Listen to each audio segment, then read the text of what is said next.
My great pleasure to introduce you to Professor Dr. Maja Göpel. She's a political economist, she's a sustainability scientist, and safe to say one of the most prominent voices in the field. You see her all over the place.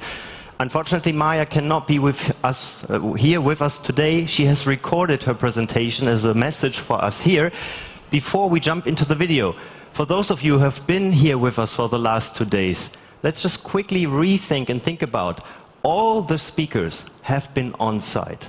Like for the last 1.5 days, we heard it, more than 60 speakers. I think this is remarkable, and I haven't seen it so far in any hybrid event. So I would say at this point in time, let's give a big, big applause to everybody who took the effort to come here and be here with us.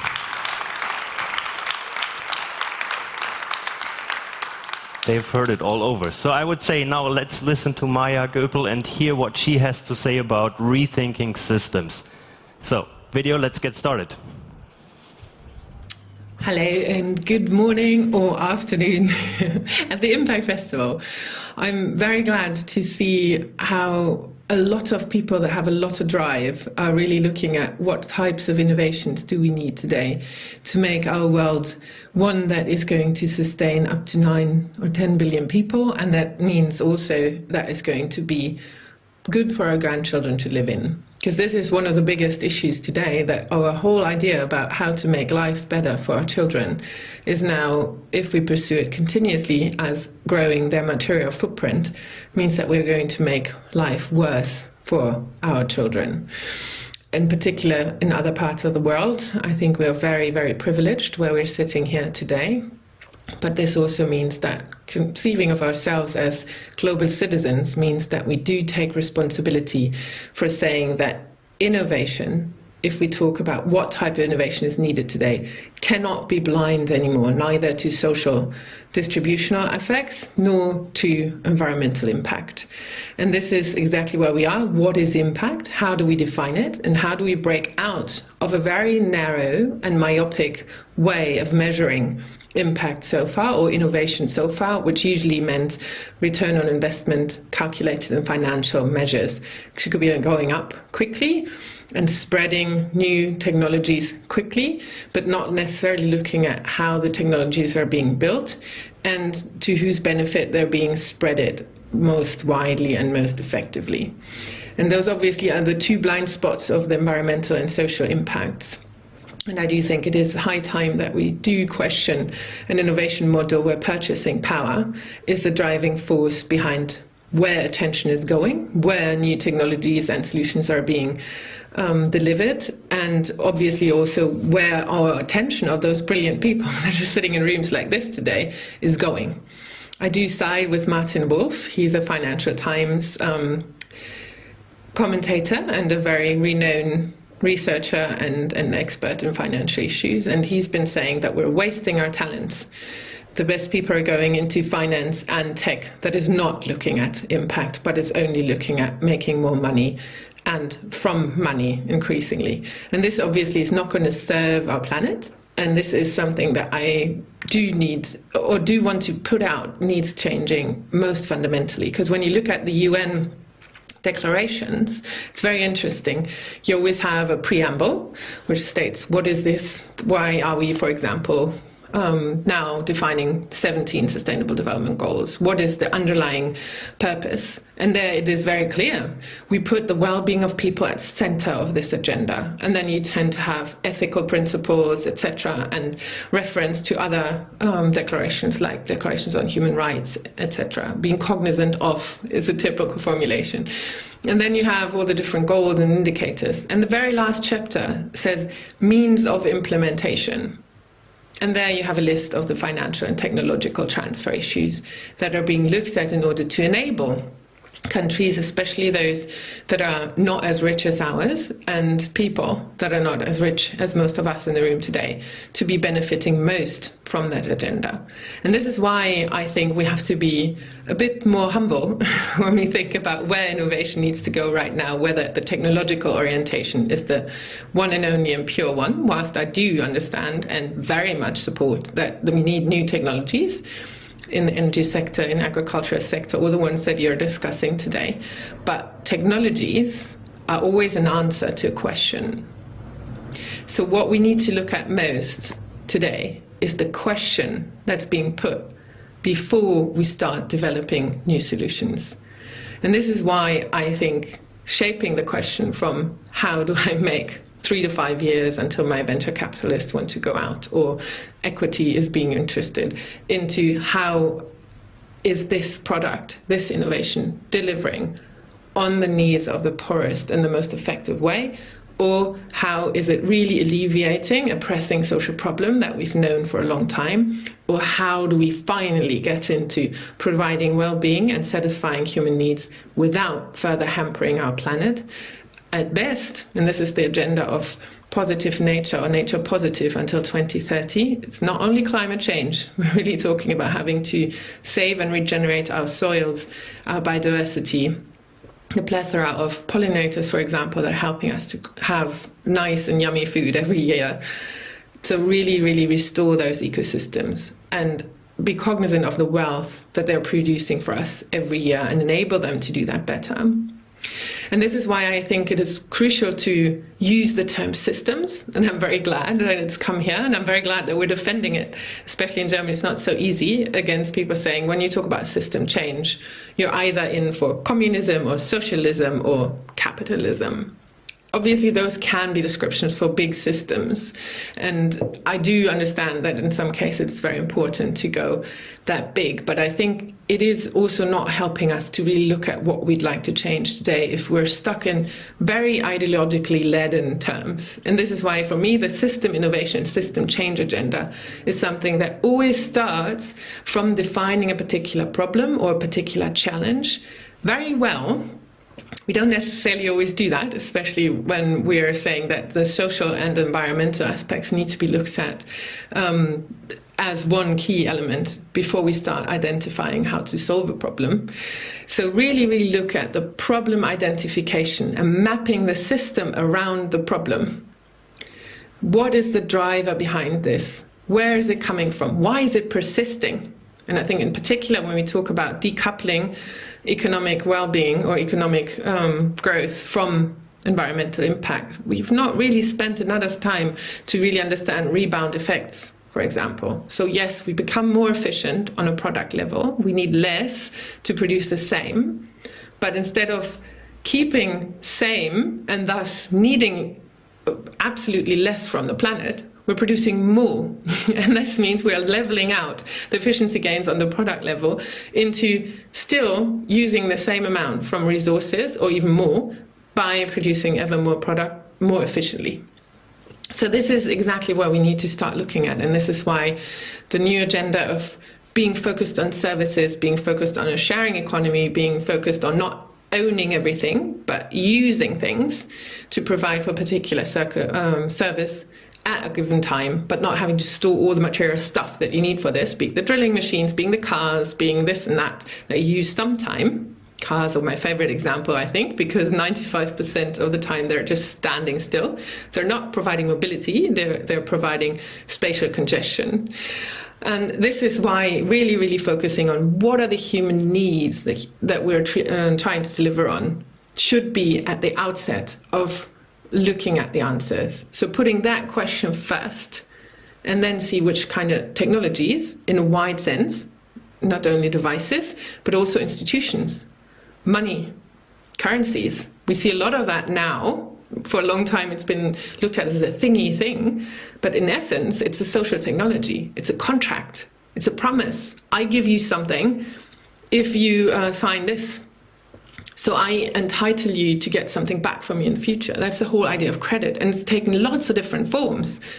And so in essence, it's a social relationship that's built on trust, or on a blockchain if we don't manage to have enough trust because our relationship is not close enough. So how do we really, really become flexible with thinking about technologies as an answer to a question, and to always go back to that question first? And to be honest about that question as well. Because a lot of things where we see innovations right now, from my point of view, we put a lot of money into clean technology, for example. It's very focused on CO2 reductions, very focused on taking out carbon as quickly as possible, very focused on substituting things that have a high carbon footprint or wider environmental footprint with something artificial or human-made. Meat is one of the examples. The vertical farmings are one of the examples. Yes, it's good to really look at this, but we do have to understand the drivers between overusing our soils, behind overeating meat products as well. If we really want to look at how do we balance a feedback loop, which is obvious language of system change, an accelerating feedback loop, so that we also help a stabilizing of a particular demand, instead of simply saying we can change the technological surface of our planet and then we will solve all the problems, because obviously we won't. There is a limit to the amount of materials we can take out of the ground to build infrastructure that's being run with electricity. I'm not sure it is the most perfect thing. It can be an added value, but it is not the most perfect thing to say we're going to have vertical farms with a lot of high-powered illumination that's dependent on sucking energy to convert light into an artificial source so that we can build this faster or grow this faster. Photosynthesis is something that works because the plants are outside and they're just using it. Yes, you can say the efficiency rates are not as high, but what is the benefit? It doesn't need a converter. So it doesn't need for us to put up infrastructure. It doesn't need for us to take more materials. It doesn't need for us to put hardware in place. It simply is outside and it takes what is there and what it's been doing for a long period of time. So whilst I do see that there's a lot of enthusiasm, which is great, about using technologies differently, I want us to be a bit more humble and also really think about how do we find those innovations and those impulses that allow for existing living systems to regenerate themselves and to thrive. And regeneration is an agenda that doesn't only go into building back, so making sure soils can become as fertile again, but to say how can we as smart, informed individuals, for example, put our impact into the soil so that they might even combine more on a square meter of delivering service for humans. So really look at what is the biodiversity range, how do we keep water in the ground, how do we bind or have more CO2 being bound into the soils again. And maybe we put a solar element on top of it so we can also harvest energy there.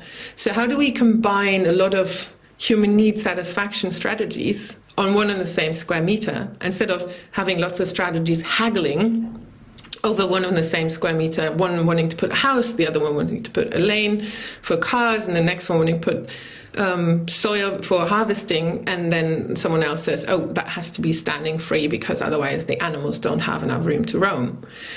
So really reintegrating the circuits of systems and densifying those so that most of the things can happen in one place in a long-term sustainable way. That is the notion of regeneration. And I'm very glad that this term is coming around and is being picked up not only from agricultural experts, but also within businesses, because it is the next level of thinking about economic activity as something that is not only taking out and making something for people, but whilst doing so, putting in, and thus enabling a particular system to have more human capital, social capital, environmental capital ready for the next round of using it, or less. And the regeneration agenda really looks at the positive impacts as well. So do no unnecessary harm is the principle. Do good and improve what's been there before would be the next level to looking at regeneration. And that means that we have more in place, more freedom, more abundance, more openness in the future for the next round of using what is there for providing on human needs. And this way of looking at economic processes, A, as relationships, B, as something that's not only taking and using and then throwing away without thinking about away, but that is also, whilst taking, possibly building something. So really putting relationships center stage and putting side effects center stage by understanding the connectedness between different aspects. Those are key aspects when you think of, or key principles when you think about systems. Systems being a group of elements aligned behind a particular purpose, and thus affecting each other. When you change one element, the other elements will be changed as well. And from that come particular patterns or particular things that we should really, really look at when we start looking at the problem that we want to solve. And one of them, obviously, is the connectedness. When we talk about electronic mobility or electric mobility as a solution now, we cannot forget that it really has a strong impact if we're saying we're going to have the same amount of cars, we're just going to run them on electric motors instead of diesel and fuel motors. It still will then pull a lot of ideas about how people move in the future. It will still pull a lot of investments into providing parking space, into building new streets, etc. It will still pull a lot of material resources into building all the plethora of cars.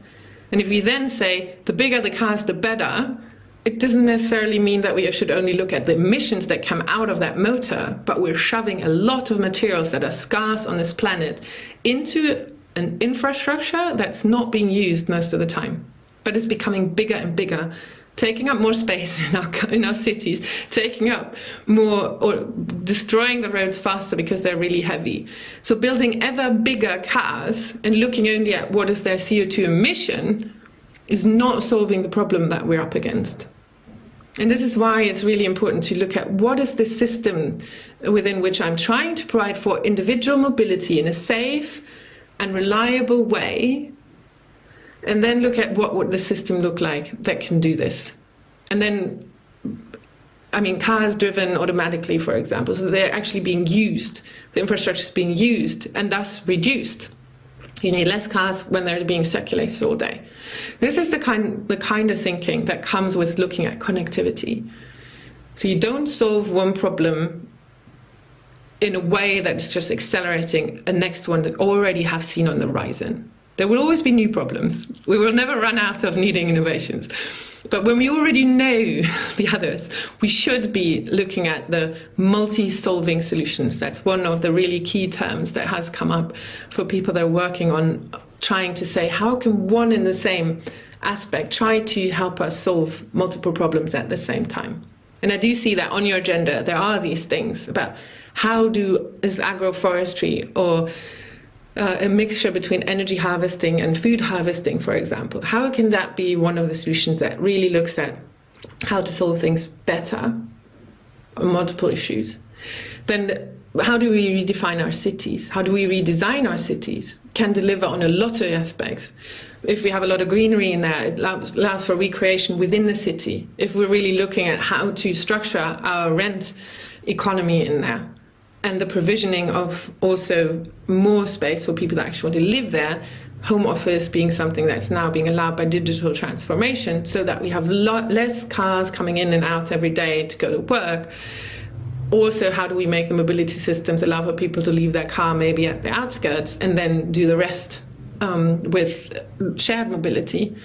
How do we make sure that in the cities, walking around allows for people to meet more again, so that the cities are not basically big parking lots and lots of streets with a couple of houses and lots of office space in between? So put the people that should live there in the center of the city again, and then start rethinking about how to design around them the infrastructures that can cater on many of those needs at the same time. This is the way the connectedness is being put in. The other one that we've been discussing a lot in ecological terms is the tipping points, because you do have non-linear development in complex systems that comes through the feedback loops.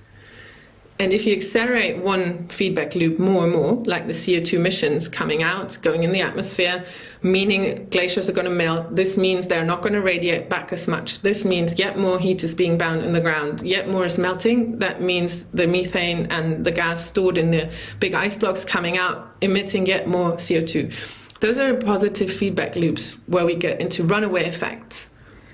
And this is why we're talking about avoiding tipping points. And this is why it's so important in the next 10 years to really say we need a nature positive way of innovating, to allow for the sinks of carbon to regrow, to allow for biodiversity to reflourish, to allow for more water storage in really degraded soils, to allow for us to have more to build the future economy from.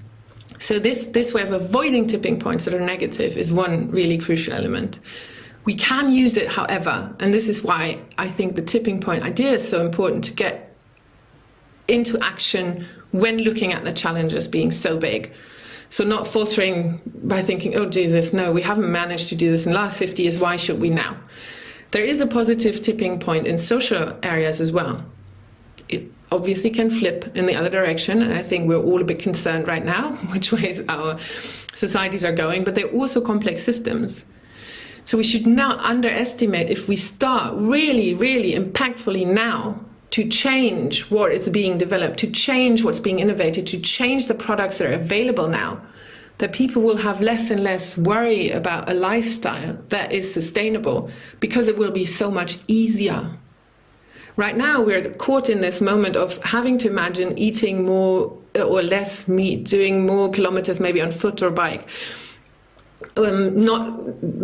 or having to pay higher electricity costs and energy costs whilst my house is the same. And this is obviously seeming very daunting and costly. But we have to get into the imagination of how is the infrastructure going to look like in the future, with totally different heating systems, with alternative mobility systems, with cities being redesigned, with maybe alternative diets being much more accessible and more healthy, by the way, and then being some meat out of the laboratory as well for those that really crave the food, and then using cattle in a way, or animals in a way that is fit for regenerating the soils means, yes, we can also have some meat.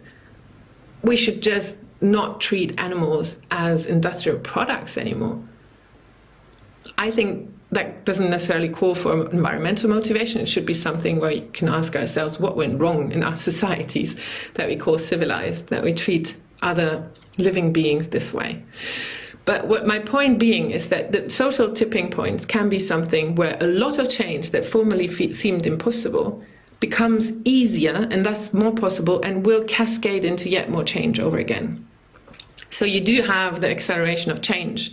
And this is obviously something that we need to work on right now, because we see in the political debate how high the stalemate is between those that are saying, oh, you just want to force this onto people. No, we would just like to be honest about what is at stake right now, to be honest that we really want to avoid a lot of problems, and to be honest that if we look honestly, we can find the solutions that are best capable of delivering on several of the problems at the same time. So honesty, transparency, ingenuity are one and the same line of thinking. And this is why I'm really, really happy if more and more people speak up to say we can't avoid shying away from really putting our finger at the issues, from really saying what is the environmental impact, from really saying those are false solutions. Because only if we have the analysis of the problem right, can we find the solutions that are actually getting us out of the mess, instead of just tapering it up again and again and procrastinating the moment when the negative tipping points are being reached. So always the avoidance and the enabling in one and the same strategy. And this allows for different motivations for change as well. Because when you think about when are the moments that people find the willingness to take responsibility or get excited about doing something, we tend to have three different possibilities. And one is, this can't happen anymore. The next one is, wow, wouldn't it be amazing if? So one is something, oh, that has to stop. We really can do better than this. This shouldn't be part of our program. The other is dreaming in the future, aspirational, imaginative. And the third one is, someone else has done it, so why shouldn't I be able to do it as well? The imitation aspect, and then modification, because we don't have blueprints that fit everywhere, but there's some principles and some ideas that we can suss out. And I think this is exactly where a conference like this one needs to go at, to say honesty, transparency. How can it be that we still don't know investments, for example, total investments, at least in Germany, our country? You can't differentiate how many of those are actually going into something that will build a future infrastructure for people.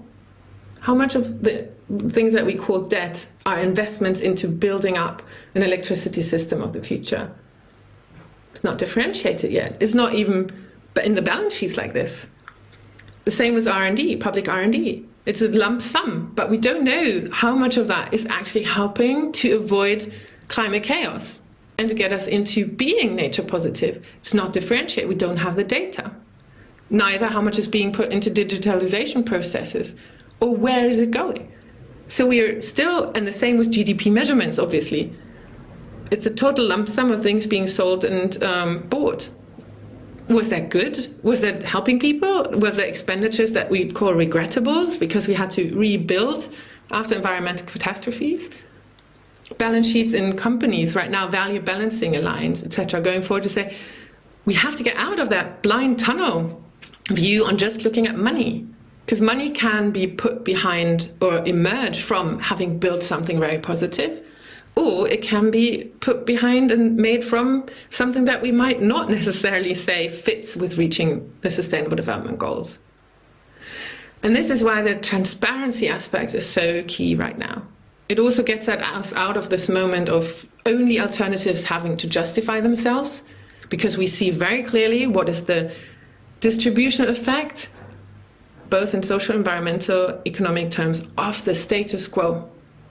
And then we start talking about having a level playing field between the ideas of maintaining what we have or changing. But only then, when we really look at what is the steering effect of the status quo. There's no such thing as a free market right now. There's no such thing as an absence of subsidies right now. We have very clear steering of market processes, investment processes that are running against sustainability solutions. That makes it unnecessarily hard for all the ones that are innovating business models, social innovations, technological innovations, cultural innovations. They're really trying to make that thing called sustainable development a reality. And that has to change.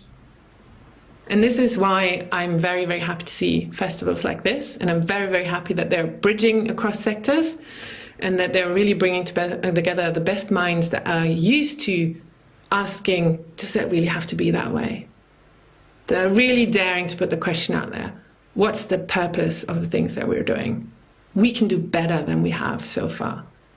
And that's the message that we need right now, especially when we look at election campaigns as we have, where the status quo is being glorified and the new is already sleeping in the minds and pockets and niches of our society, finds it so hard to emerge.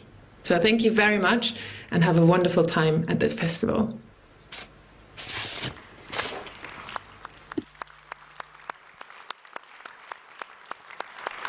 Thank you very much, and greetings to Maja, Göpel, virtual greetings over there. Now it's my big pleasure to welcome our next speaker here on stage, Alexander Britz. You're the head of digital business transformation and artificial intelligence at Microsoft, and you're now going to talk about social innovation and the matter of data. So if you're ready, the stage is all yours. Thanks. I'm just thinking, am I ready? And to be honest with you, what I love to do now is forget my presentation and discuss what we're actually doing now.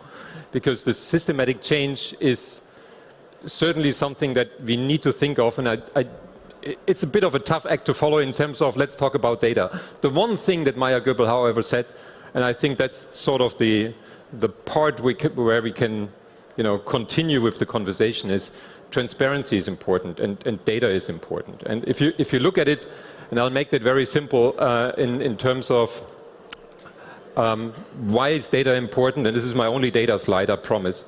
At the end of the day, you want to have the transparency. You want to measure things. In order to manage things, you need to measure them.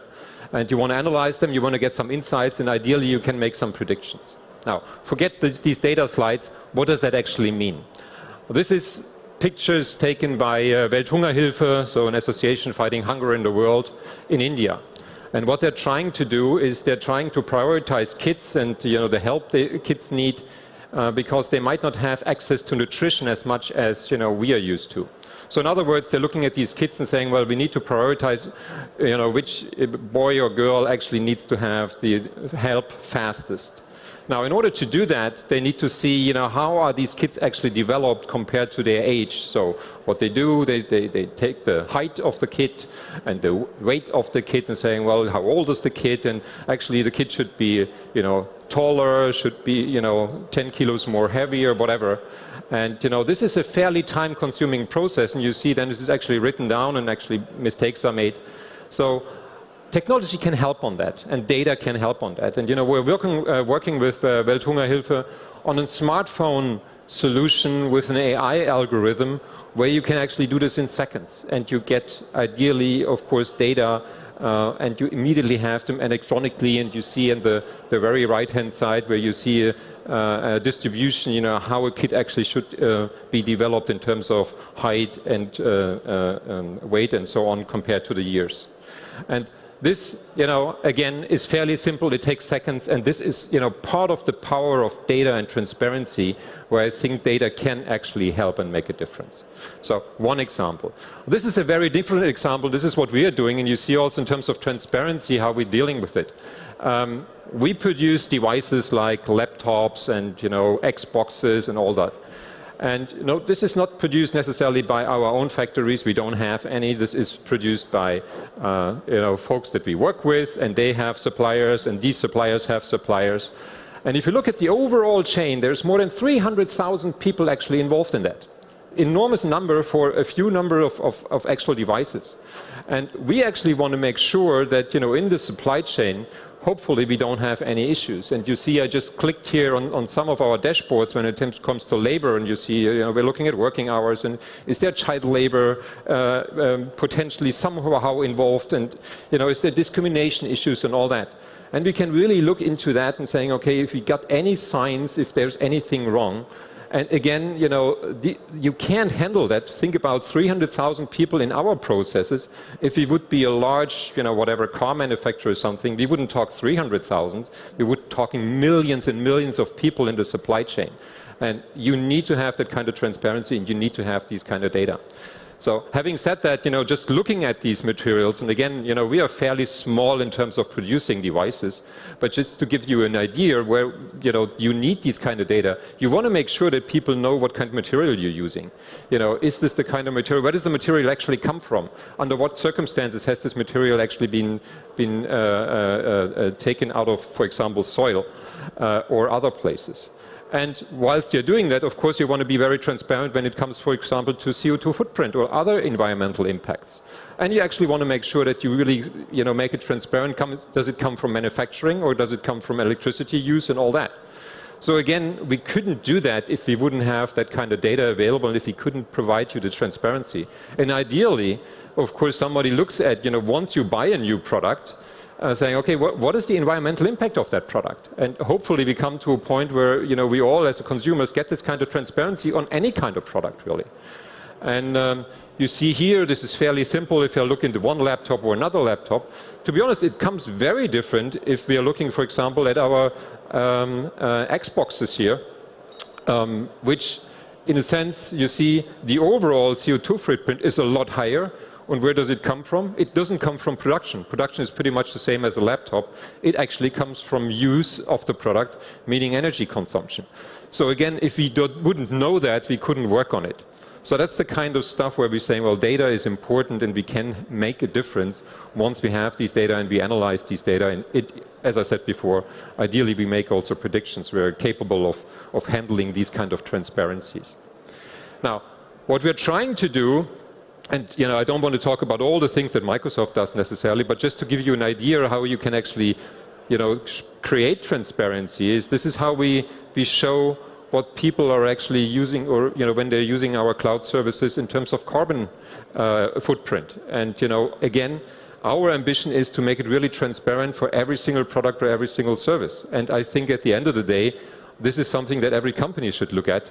And to be honest, also quite honest with you, we are not there yet. We are not 100% at the point where we want to be, and where we, from our point of view, we would need to be. Having said that, another example. This is, again, using data in order to make a difference, ideally. And again, before you can make a difference, you need to see, where's the problem. And maybe you need to do predictions. And what you would see here, or for that matter on this picture, this is, an AI algorithm that calculates the risk of deforestation in Brazil. And then you can look into that and say, okay, there is the highest risk, and can we do something about it?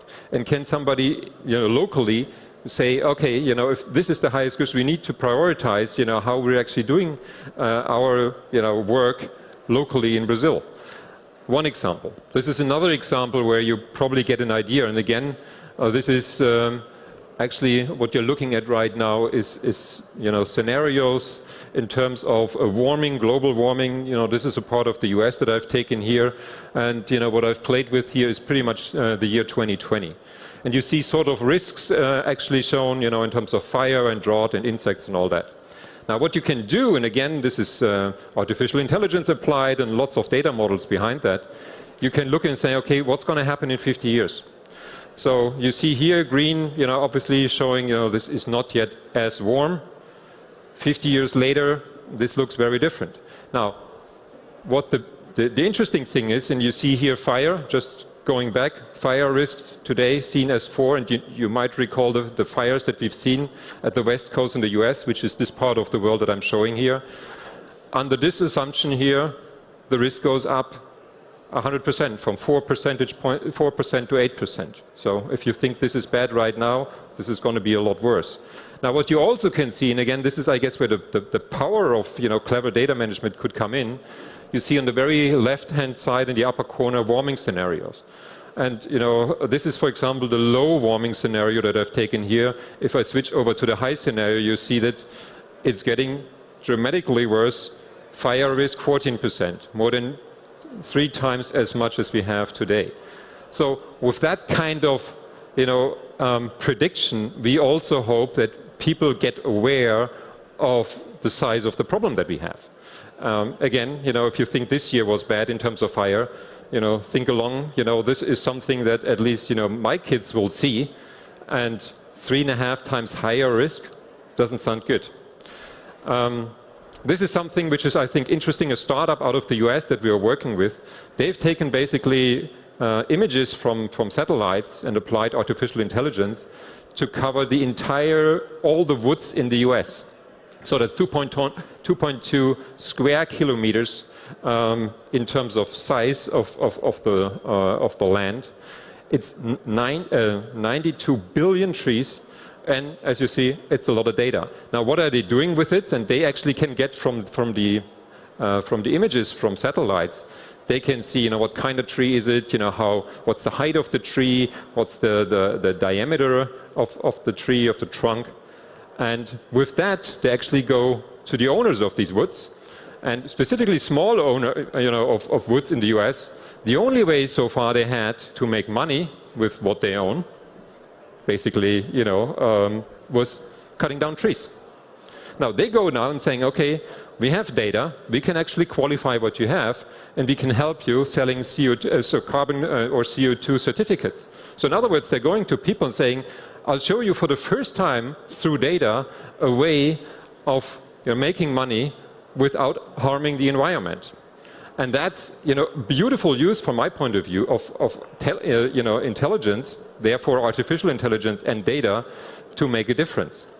And just going to continue to see what different kind of technologies are available. I took the area where we're in right now and saying, okay, this is about land cover mapping. Saying, okay, we can, of course, from any part of the world, saying, okay, how much of the land is already covered with buildings or infrastructure, as Maja Göpel was just saying. And you can look into different ways there and saying, okay, is this going the right way? Are we destroying even more? Are we covering more land with concrete, and what we're actually taken out of that? Or, are we now at the point, and she talked about system change, we're saying, well, we got to change what we're doing here. We've been doing certain things for years and years and years, and we now need to change it. And we need to see that we actually show, and we can really see that the change is happening. Or are we just talking about change and nothing is happening? So another example, maybe to get you there, and as you see, this is from our environmental sustainability report. We love data. Yes, we are Microsoft, we get that. But you see, we believe really into measurements, but to get you an idea really of the amount of data we're talking, this is just the start where we said, we believe data is important and data should be available. So therefore, we are actually making data available. We are making these satellite images available to the public so they can make research and they can use it. And the first part of what we did early this year was already 10 petabyte of data. So that's an enormous amount of data to start with, and this is going to be a fairly large collection. We're just getting started to make these kind of data available and making them really usable, obviously for free, to make sure that people can really work with this kind of stuff and make a difference. Another example, just to get you an idea in terms of how much data we are talking about, is also something that we're using in terms of carbon removal. And you'll see here technologies like direct air capture and Climeworks. These folks are going to be on stage a bit later today, I understand. So again, there we are making things available and we're making things transparent, and also making it up for discussion. To be honest, this is how we do it right now. Are we completely happy with it? To be honest, no. But it's important if you invest, for example, in carbon removal in forestry, to really know how long actually do we believe, how long is this contract? And you see there's contracts, this is like 10 years and 13 years. This is not going to make a sustainable difference, over a long time. And at the end of the day, we believe that it's still important to call that out and to really, look at the different possibilities and saying what can we do and what is the actual impact of what we're doing here.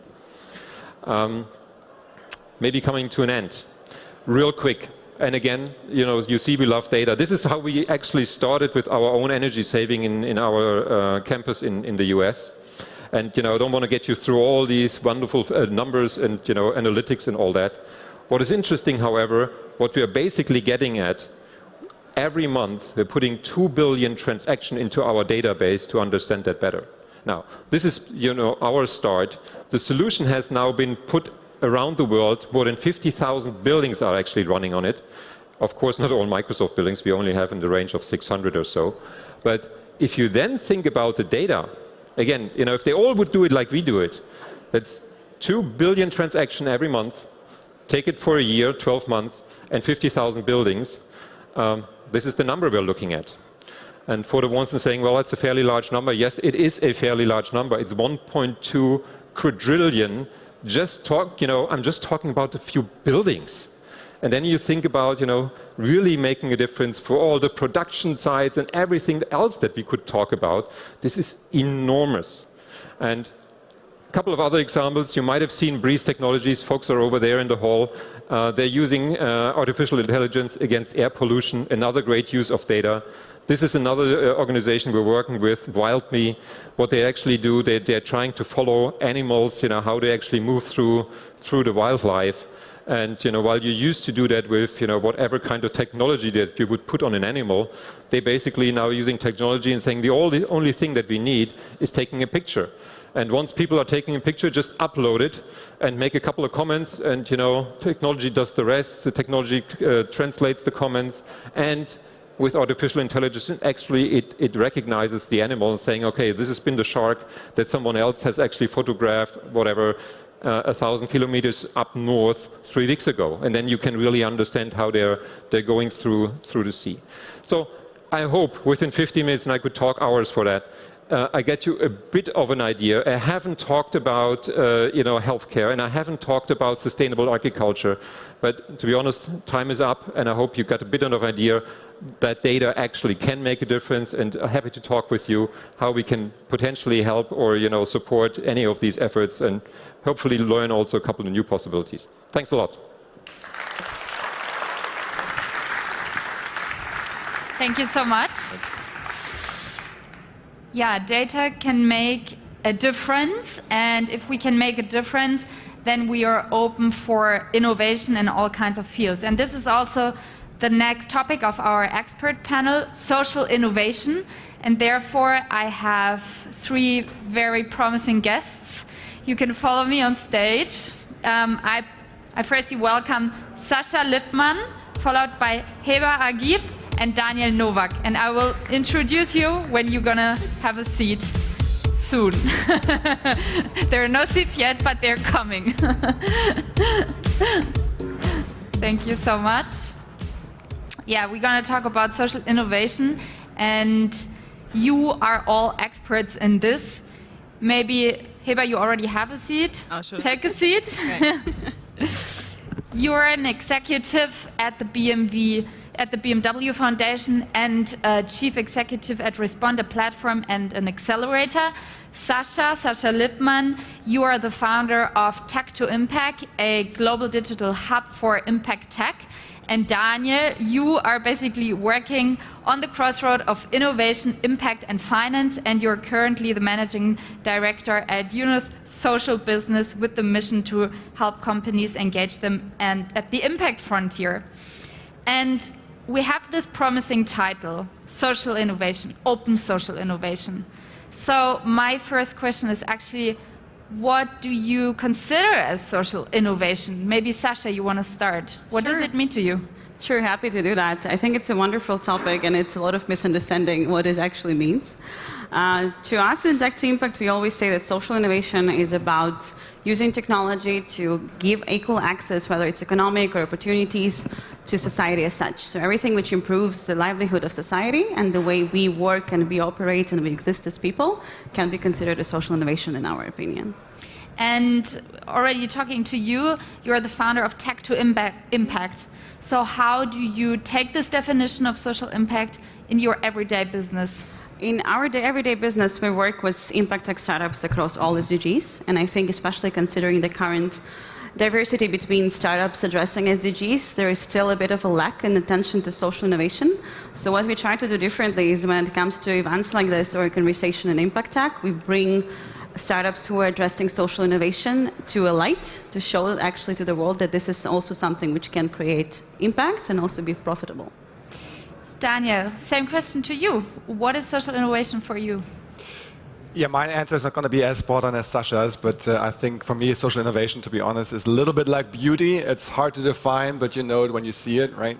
And I think ultimately, I have the feeling everything should be social innovation, because we talk, and especially when we talk about fighting climate change, we talk a lot about technology. We talk a lot about solutions that can help us to actually get to net zero. But at the end of the day, they're only inventions. They're not innovations if they're not relevant to the people that have to use them. And I think that's where, especially in Europe, I have to say, and then in the US, we're talking about climate change from a place of privilege a lot, where we can just afford it, right? I mean, I'm lucky enough to have a cargo bike to actually go very sustainably to my workplace each day. But we just put 120 million people back into poverty during COVID. That's about the same number of people we got out of poverty between 2013 and 2019. So 7 years of development, of poverty alleviation are just gone out the window.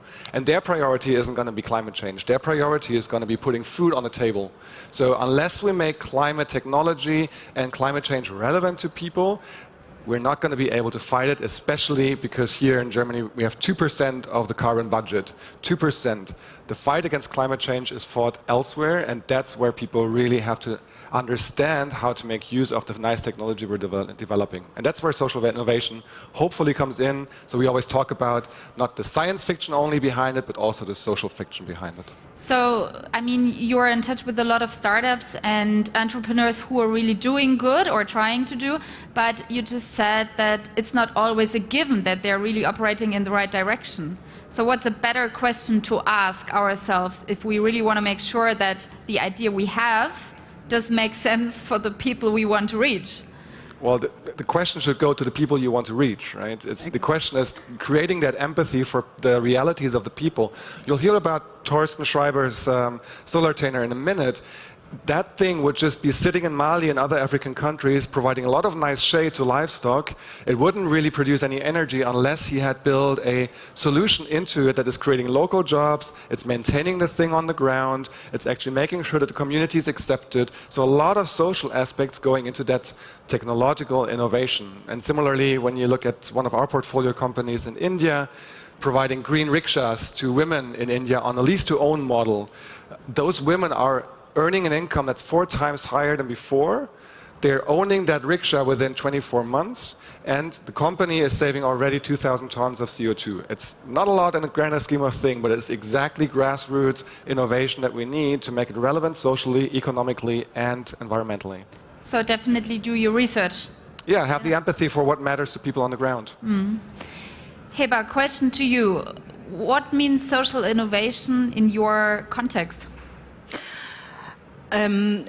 I agree that there's no very close definition to social innovation. For me, agriculture, sustainable finance, fintech solutions, mobility, everything which is outside should be just social innovation.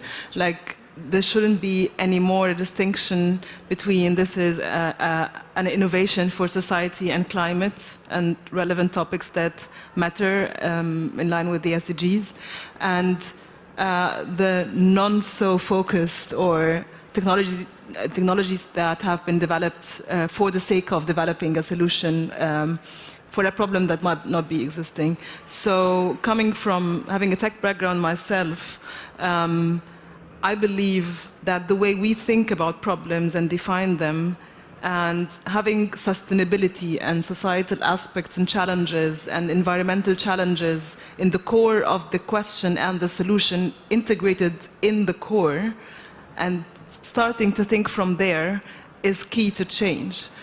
Instead of creating a solution and then thinking, why? What is it bringing for society, or what is the added or negatives coming for environment?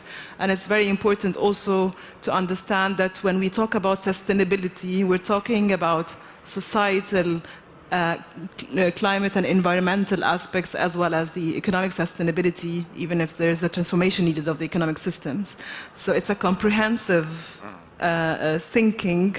And at some point, we shouldn't be splitting them anymore. Exactly. I totally agree, by the way. I think that's very hard for Germans with their engineering background to get behind, that you shouldn't fall in love with your solution, but with the problem. That's like the most common startup sentence out there. But it's so true, especially for social innovation. Yeah. If I may add here, like being a German engineer, so to say, with a little bit of different cultural upbringing, I think if we simplify it from an engineering perspective, and we heard Maja Göpel talking about system change, and it's very complex. Everyone dealing with AI or simulations or developing a solution in an engineering and technology field, you normally draw your system and you draw your boundary conditions and you create the inputs and outputs, and then you start simulating or thinking about the solution and optimizing. And the rethinking we're talking about is about thinking out of the box, and that the product or the just little technology aspect, even if very exciting, is not the end goal. It's a tool and a method to enable us to reach it out. And I like the examples you said. And outside here, you have Plan A, Resertech, Retrace, all startups which are in the Respond Accelerator program with impact tech in the core and sustainability in the core, and leadership, which we will talk about later, is a key for selecting them and trying to scale these solutions for even more people. Definitely, and I think to give an example, which we were just discussing with Heba before the panel, that the good startup, especially the innovation startup, is the one which can think in complex system, right? What's your impact, not only in the direct thing you're trying to make, but what's exactly that you were saying, how many jobs are you creating? What's actually positive and negative impact on what you do? And a good example, which we actually share in common with Heba, is a startup which is in our membership and also was in Respond, called Aquafarmix, which is actually using a wonderful innovative technology in agriculture called aquaponics. If you don't know about it, Google it, it's a very interesting one. While the aim for her as a founder is actually not only use this and build this technology, but her main goal is to, with this technology, enable more women in Africa to be independent farmers and have a very good sustainable income, right? So it's quite a complex solution, which is going under the umbrella of climate tech, but the whole holistic approach is way beyond that. So do you think, if I understand correctly, that some startups don't think holistically enough? So they're maybe only focused on their technology or some aspect of the whole transformation? Let's say it this way, not every startup, any innovation startup needs to be focused on social innovation, but it needs to mind it while building it, right? So what's the impact of your technology? What's exactly going to be, even if you're doing a B2B business, eventually customers who are B2B are connected to B2C too. So what's the impact of what you do in the holistic system? So calculating this, thinking about positive and negative elements of that, it's quite important to consider when you're building technology, because we all know it can go both ways, positive and negative, unfortunately. Just adding to that, maybe, when we're running our accelerator programs, which can either be in collaboration with corporates or can be in collaboration with our funds on the ground, one of the very first modules is purpose. So aligning not just the one founder on why is she or he in this business of doing X, Y, Z, but aligning the entire team behind it. And it's surprising how many startups have never had that conversation. Really? Yeah. Never. And it's really interesting and especially important because as long as you don't articulate it in a way where it's clear, you're actually, especially in your early stages, you're going to be pivoting in different directions. But if you're pivoting away from your purpose, it's going to be detrimental to your impact, and it's also going to be detrimental to the integrity of your founding team and what you're trying to do with it. I mean, I love the word purpose because it's such a buzzword and it's also very bloomy and shiny. So if you meet a startup founder and he has a strong purpose, so how do you identify it? And maybe all of you, maybe you have a startup or you are an entrepreneur and you also challenge yourself, what's the purpose of your business? When do you say it's a strong purpose? Thanks for calling me out. No, but it's definitely it's a typical bullshit bingo word. What we do when we go through the purpose conversation is that we help them and ask them if they haven't done so to build a theory of change. For those of you who don't know it, it's a logic model. It's a model behind it. What's the name again? Logic model and a theory of change. Theory of change. Can be used interchangeably. So the theory of change says, it's basically a causal chain between what you want to ultimately achieve. So why is the world better off with your company in it? So that's the ultimate impact you want to achieve. Be it, let's say, every child has access to fortified food, or a good let's say, every child has access to nutritious food. If that's your ultimate goal, then you kind of backtrack to say, well, what are my activities against that? What am I doing to achieve that objective? What is the output that I can control? Like how many products do I produce, how many people do I reach, and then what's the outcome, what is the effect of that? They're going to be better at learning, they're going to be able to attend school, they have better brain capacity, etc. And then ultimately they're going to actually have access to that. So that's the theory of change, and you build that causal chain, and at the same time you put metrics behind it, and you can do that on a basically quarterly basis with OKRs, typical startup structure, so you can really measure and understand as a team what are you steering against. But unless you really spell that out and it's not so much about what you put on paper, it's that process of a founding team going through that and going a bit head to head on it to say, well, I mean by that I mean that, by that I mean that. I actually want to more focus on that metric. That's the process of getting the alignment in the founding team. I'd like to add something to the question you asked. I think entrepreneurs and investors and every player in this ecosystem needs to be very aware on the impact they have by founding and existing. The mindset of being responsible, and responsible leadership is in the core of our mission at the BMW Foundation. Everyone is responsible for his action, and the teams they're leading and what they're trying to achieve. And it's very good that startups are taking actions by offering solutions, but they need to be very aware, each entrepreneur, on the contribution and their purpose. It's funny that we always are trying to avoid words that are very logical and represent great values because they've been so abused and used in the wrong way. So we're trying not to say purpose, and then we say the mindset, and then we talk about so many things around the topic because even sustainability has a bad branding right now. So the mindset of responsibility and a position that you are developing a solution for the world to get better, for human beings to live a better life. You want to scale up a sustainable business model in order to solve climate problems or agricultural or future of work relevant ones. This is something that's very important. It's important for all stakeholders within the ecosystem. I'm also responsible for investments, and it's great to see how the direction of impact investing and sustainable finance and the community growing, and those who believe that it's so important to put the money in the right place. Not that it's now common sense yet, but we are going in the right direction. and that they need impact measurements and criteria that are tangible in order to measure, and I'm sure you're experiencing very similar conversations every day.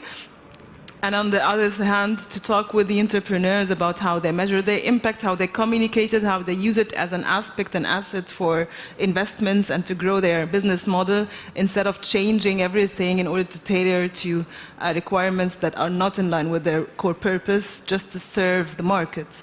So I think this consciousness is a very important thing, and also to take action and be bold, knowing that there is so much uncertainty and Gegenwind, I would say. Yeah, but thank God there are like some defined targets now for climate action. Theory of change is definitely a good one. Yeah, but that's actually a good point on the metric side, because for climate change, it's sort of easy because somebody actually, or we as a society focus on one key metric, which is CO2 emissions. When we talk about environmental impact, obviously there's so much more around it in terms of biodiversity, etc. But CO2 is the one North Star metric. We don't have that in social at the moment. We don't have that in terms of, is it inequality, is it poverty, is it access, equal access to essential goods? We don't have that metric, so we can't actually rally behind it. So that's something I'm actually personally looking forward to, that we don't have just that plethora of potential frameworks to use, but actually one rallying North Star where we say, let's focus on the next 10 years on focusing on this specific issue, be it inequality, be it a happiness indicator, whatever it is, but one clear goal for everyone. To become a little bit more practical, or I mean, you can talk from your practice, how can we trigger this mindset within our company internally and also externally? Sasha. That's a good question. I think the first thing we need to start from to stop ourselves that we are overthinking it to be too complex. It's not. There are basic things which, in this particular example, I think theory of change is perfect one, because it's just a guiding framework of you guys having conversation internally with your team. And it's not that complex. You don't need to go crazy in impact measurements and defining everything and using system and everything. You just need to be very clear that you have this uncomfortable conversation, that there is an impact you're trying to create, and there is also the impact you don't want to have, but it is there, an intended one. Can you share an example for something you don't want to have? Of course, right? Who of you guys have here used social media? Right? A lot of people using social media. I don't think their intention was to create addiction, but it did. Well, I think it was their intention, but... In the initial ones, look at some of them, right? There are so many interesting cases how things went wrong, right? There was a very interesting, unfortunately racist case of technology, where a soap dispenser, right, where we all have access to, was not reacting to a dark skin. And I'm pretty sure it was not an intention, but it was just a fail of thinking what can go wrong in that particular moment. As soon as we stop perceiving it as a fluffy topic, which is nice to have for marketing, but actually go into the point that any business is having an impact, full stop. You don't need to be labeling yourself an impact. Any activities of us as humans have impact on everything we do around us. Same as business. It's just the question of knowing what's your North Star, right? Why in marketing we have this fantastic metrics, or in any business, that's the North Star I'm going for, that's the capital I want to have, that's the revenue I want to have. But why don't we feel comfortable of saying, this is our mission, and it's not only on paper, but we know that because of having this North Star, we will not go sideways. And you're so right, Daniel, people don't do that. There's so many, even impact tech businesses, which we work regularly with, who have these fantastic solutions, and they definitely can create impact, but are they clear on their mission and where they're going to? Maybe, but not 100% between each other, between them, between employees, between communicating it to customers.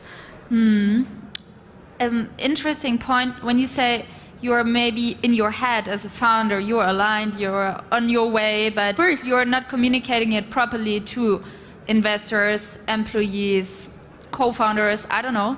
So what's the one tip you can share to make sure that everybody understands you correctly? You write it down, you post it on the wall. How can it look? There are a lot of frameworks how you can work on your company values, but I think the one basic thing to understand that company values or your purpose or mission, call it however you want to have it. It's all about an unspoken agreement, or in this case, spoken agreement, what's go and no go for you as a company. There are some certain limits, there are basic things which you want to achieve, which are the essentials and the fundamental of every pivot you will do on top. If you don't have it, it's like building a building. How can you have a fancy, beautiful windows and things like that when your fundamentals are not there? So as soon as we understand that, as far as we think about product and how it's designed, about business model, as soon as we understand that thinking about why you are doing this in the first place, it's not about putting it on the website only. Yes, great mechanism. But then it's about how you hire people. Are they on the same page of what you want to do? Is this investor going to cause your mission drift? Yes, don't go for it. Capital is not worth you losing what you agreed on. And that's why I think a lot of startups fail, because they don't have this spoken agreement between each other, what is no-go and go for them. Daniel, when you work together with startups, is there a best practice you can share? Well, I think, as I mentioned, I think the alignment and the conversation to have is super important, but it's a moving target. You got to show the leadership in actually keeping that conversation going, adjusting it to maybe the new business model you're developing. So on that front, I think it really is, how do you cascade it down in terms of structures, incentive systems, maybe even conversations, but keep it a moving target but have those conversations on a regular basis, usually annually. I think it's even more important that we talk about this mindset shift in bigger organizations, specifically companies. There's been so many companies rediscovering their purpose lately and putting this on some nice, shiny PR paper or a slide. There, I think we're talking about a different animal, because even if the executive board is bought in, even if they really want to change the purpose of their company, and to be honest, every company should look at this at the moment, because this is the era of relevance, as we see it at least. So we've had digital disruption, we've had the industrial revolution even before that, but we're more and more seeing that companies are called on their BS when it comes to what do you actually stand for, especially in the consumer goods business. And it's still a lot of phony stuff going on, but there's going to be more and more in that space. And that's the question, how do we turn around these big companies? How do we turn around? That's where, thanks. that's where I think it's important to go through, let's say, lighthouse action, a really bold action within a company.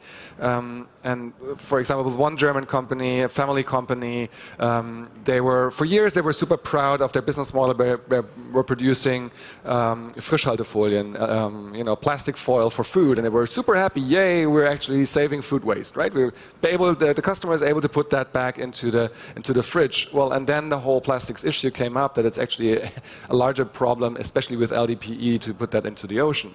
So they were wondering, oh shoot, what do we do, right? We still want to do good, we still want to do food waste, but what's the future business model?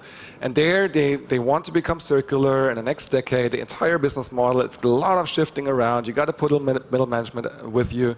But what they did then, actually, they set up a joint venture with us in India to focus on how do you get really at the worst conditions, how do you get plastics out of the streets, out of the waste dumps, recycle it, through that give income to the waste pickers that really are living at the bottom of the pyramid in India, help their families and their kids to actually get education, and in a cross-generational approach, get them out of poverty. So that's something that they set up as a way to get plastics out of the streets, out of the oceans, ultimately into their value chain, into their products, but at the same time create social impact, and doing it in a way where they actually don't have massive profits, but reinvest the profits to create the impact. And that little thing, it's not a huge investment by them, but that little thing has sparked so much excitement in the organization, because it was clearly seeing this is the North Star. This is how we can do it in the future. This is our business model, thought to the extreme of how it can serve people, planet, and society. And I think those kinds of action, those examples, is what we need, especially in the corporate space. And is there any way of how we can challenge our own thinking or behavior we have done over and over in the past? For instance, for example, the company you just mentioned. I mean, they realized, oh, okay, plastic now, oh, this is obviously a problem. And then they changed their thinking and came to a more sustainable solution. Is there maybe like one question we can ask ourselves if we are on the same way or a crossroad? I mean, yeah, for sure. A lot of people already know whether they're in the crossroads or not, right? Automotive sector pretty much knows it's at the crossroads, and so many other sectors knows they're at the crossroads. The question is, can you challenge your assumptions? Our founder, Professor Yunus, he gave out credit to the poorest. That's how he started Grameen Bank. Everybody was telling him, you can't lend to the poor and expect your money back. Nobody said that was going to work. Well, he challenged that assumption. You can challenge it in a business way when you actually do disruptive things like Nescafe did with their nice little taps there and actually selling coffee for more than 70 euros a kilogram through those taps. Everybody thought that was crazy, but in that respect, they did it. So now, if we can use that for profit, and to be honest, a messy business model in itself, but how can we do this for impact? I think it's just a challenge of assumptions we have to do. And I really think there are very good examples of transformations within companies and shifts. And as you mentioned, there are industries and bigger corporates which need much more time for the transformation, or, I don't know, came to the realization a little bit later, like you mentioned. What we need right now is to stop blaming different groups. Like, everyone has his own problems, did his own mistakes. Those mistakes were good for economy for a long time, and people were leveraging from prosperity and well-being, and now we're talking about them being so critical. There is a specific dynamic of life and of also understanding, like everyone who did a PhD before, you get more intelligent after finishing and you don't want to read it again because it was a mess. So you always, after each loop, get more intelligent. So I would love to see people putting a cut in blaming and actually capitalize on the values and strength they have. Entrepreneurs have the flexibility to have sustainability implemented now in the business models before growing faster and faster. They should look for support, do collaborations that are very intelligent and radical in some way in order to keep their purpose. Corporates have to do shifts, have to go in different directions. We see a lot of discussions. We need to put more effort into thinking how to get there in a way where not everyone collapses, and the system, which we need to transform immediately. There is a lot of impatience. I have to learn patience myself, because if you're used to efficient working, you don't understand why people are not solving problems for society now. Why are still people dying of heart disease in Africa, still from diseases solved, etc. So we have to bring the patience to take many people on board, but be very conscious that we need to do steps and develop steps based on knowledge and not theory. And this is not an easy thing. And again, they're all interdependent. When investors start to invest in impact investing, corporates also follow. When there are goals by regulators, everyone goes in one line. When startups offer solutions, they start collaboration. It's all interdependent, and everyone has a role to play, and we need to be very conscious about that role. Thank you so much. I think that was a very, very good last sentence, because we are already running out of time. But thank you so much for your patience in that regard. I personally loved that conversation. I think in the beginning we planned something differently, but I loved where this conversation was leading us, and I had some great takeaways. So thank you so much for being here, Heba, Sasha, and Daniel. And please keep pushing social innovation in which direction you want to choose. Thanks.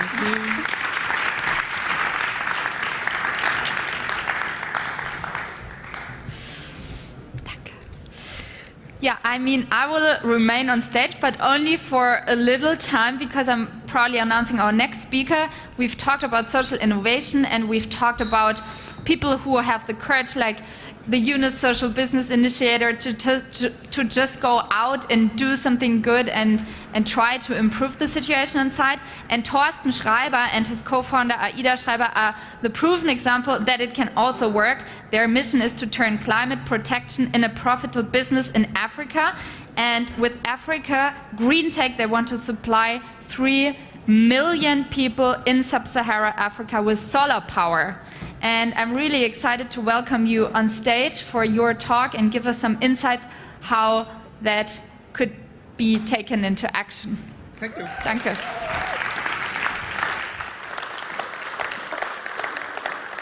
So, after 2 days of, I think, inspiring you, I will you now invite to look to the dark side of being a social entrepreneur. I notice some of you didn't expect that kind of presentation, but I think it's also time to talk about things who are perhaps not so seen by everybody. This is a real situation I faced, you can say 5 years ago.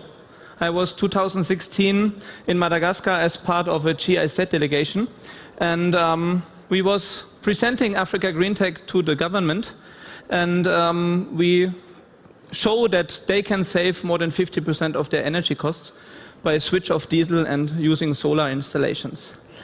In the evening, we were celebrating because the government was even telling us we can make directly 100 villages. So we go to a German restaurant in Antananarivo together with the GIZ, and we celebrated. And one of our directors was going to toilet, and he had this situation. He had a pistol in the neck, and they said, "Okay, you leave tomorrow the country, and because we are running diesel gensets in Madagascar, and we don't want you heavy here." So we come back 2021, but this story I tell you later. Coming where we are, you see Africa Green Tech is working in one of the most dangerous zones in the world. We call it the Sahel. It's not only a terror war zone, it's also one of the zones where the causes of climate change are really visible, where people already are fleeing. We have more than 2 million refugees already only in this zone. And the problems will be more difficult in the coming years because, as you know it, even in Germany, we have the problem getting bigger. And in this zone, we are running today more than 20 villages. Some of these you can see. These are the names of the villages. As you see here, on every ring, I also have a name of a village. And each village is more than 5,000 people we electrified.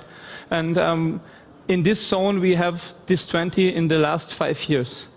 But we also have a experience that only with electricity we can't make a profitable business model. And so we created, in the beginning of 2020, the impact side.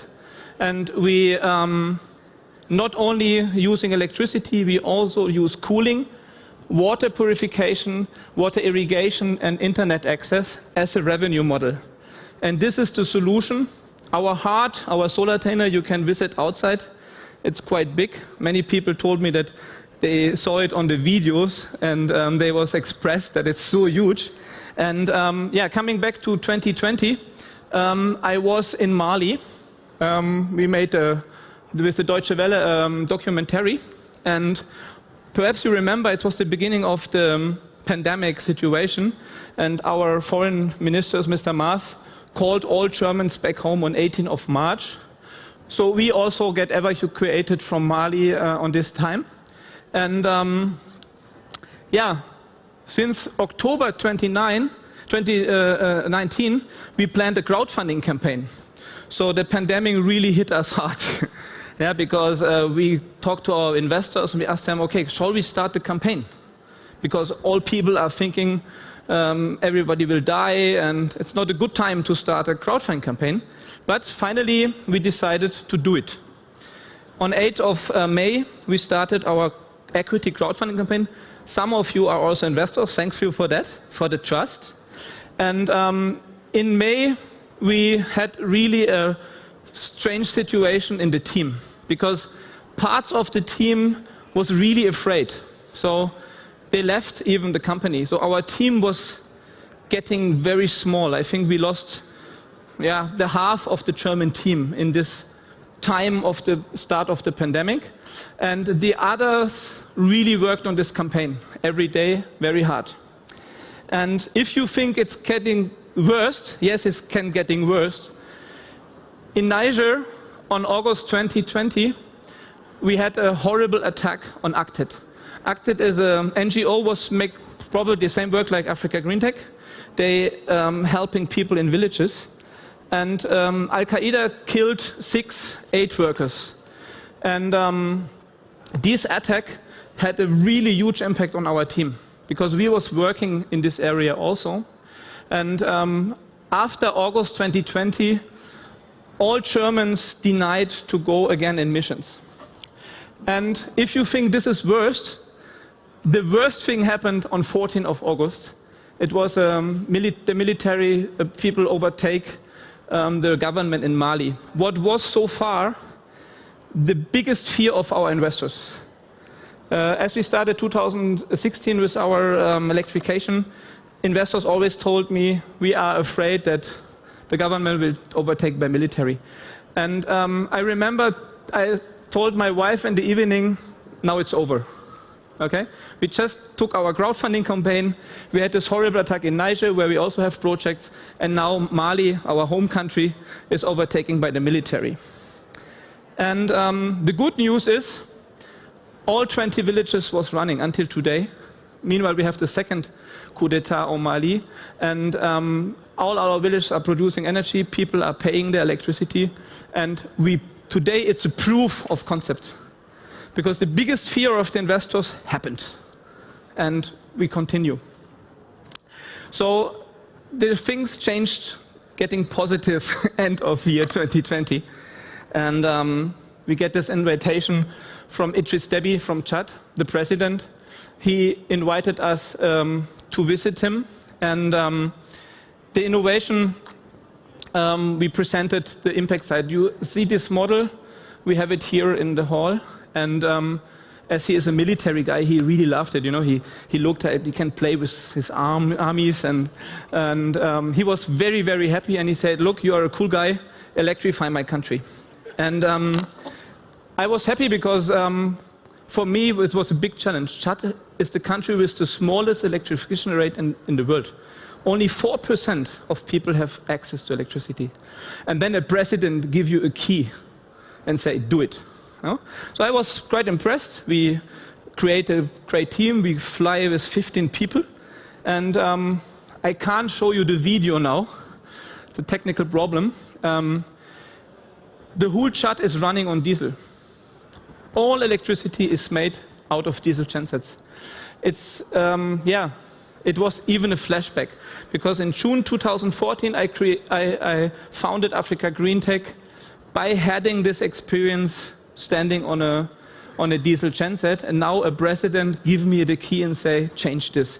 Change diesel to solar. So it was really amazing. We was full of energy, I can say. And end of December, I get an invitation from UNHCR. Remember, Chad is also part of the LAC Chad, where is Boko Haram. And Ida and I, we was back in the hotel in the evening. In the morning, we had seen the president. In the evening, we was in TV. And the chief of operations of UNHCR, he told me, he said, oh, you, this guy from TV, you was the president, come with me. I show you the dark side of the Chad. So I flew with this little airplane in the middle of Boko Haram. And you see me here, I'm sitting there. And I will say, seeing 220,000 people, refugees, living in this condition. And for me, this was one of the most hurtful moments in my life, because I see that's the border of social business. What business you want to do with people who are living in this condition? These women who are living here, they have a child, and Boko Haram killed everybody in their family. And this was really shocking. And for me, with this impression, I flew back to Germany. It was then Christmas time. And in January, we had an offer from a big oil company to invest in Africa Green Tech. And remember that I'm a climate change activist, and having this dream to can invest hundreds of millions in a country like Chad, doing what I want to do, I had this opportunity to take the money from the guys who cause all the problems. And I didn't know what I should do, so I asked you guys.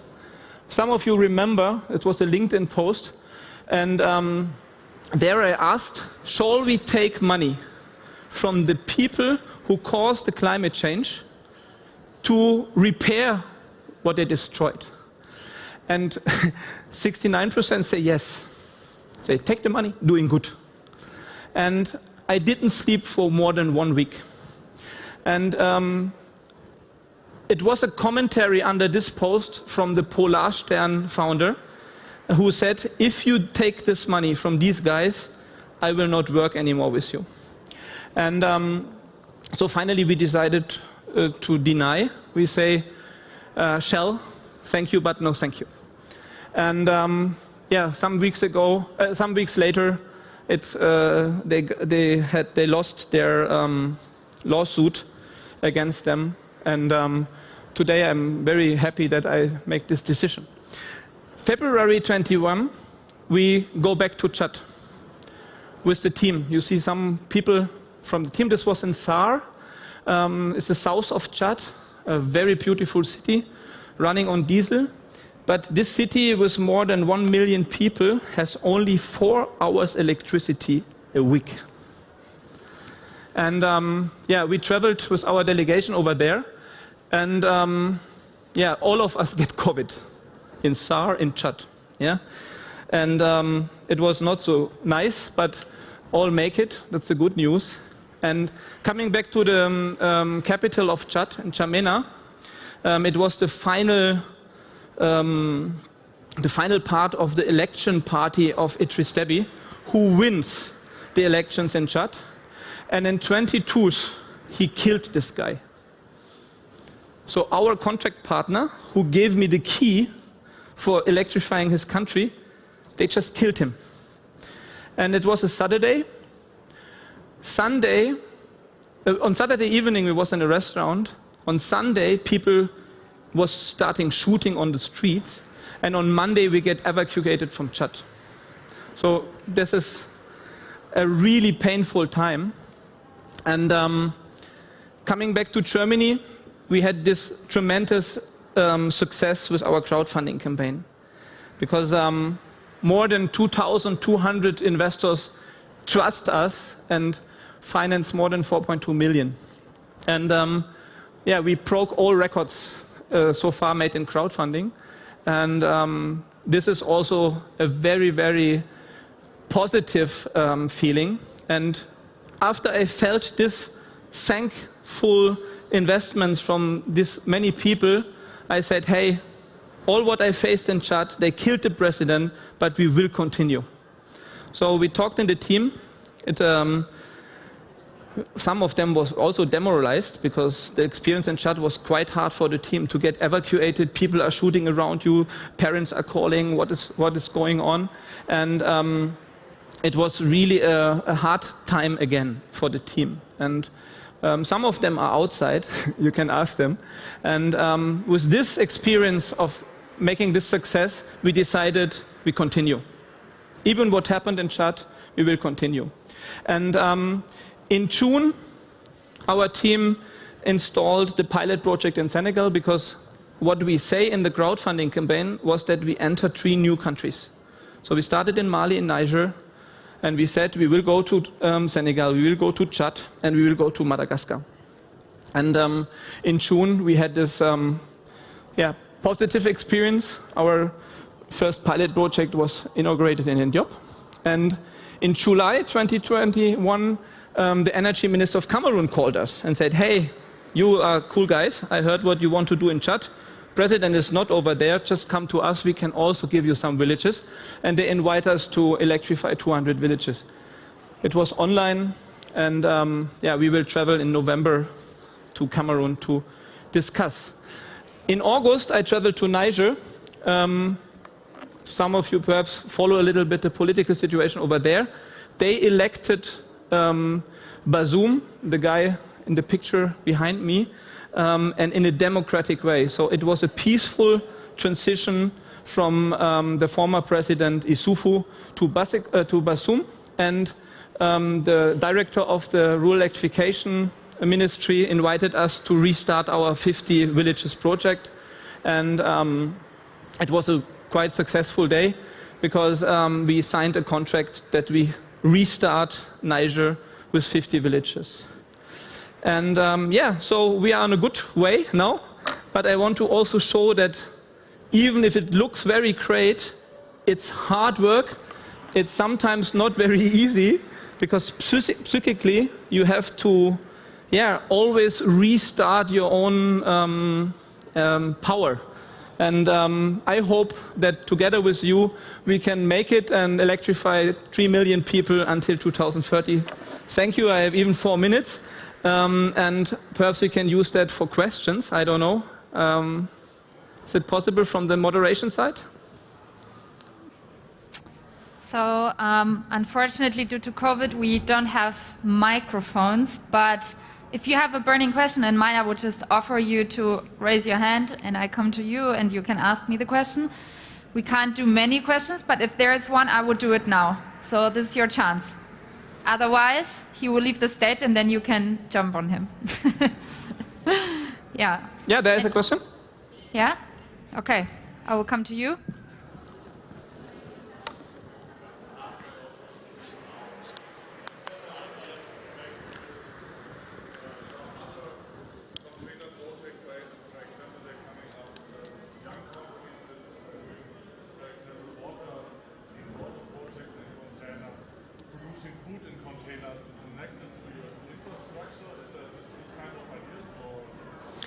Yeah, okay, I understand the question. The question was if we can collaborate with other social impacts, I think.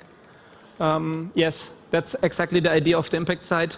It's an invitation to other social businesses to collaborate. We are already in discussions with many others, because we deliver the basic infrastructure like electricity, and you just can plug in our network and using our technology to activate or to realize your own business ideas. Okay, now I'm on time. Thank you a lot, and I'm outside.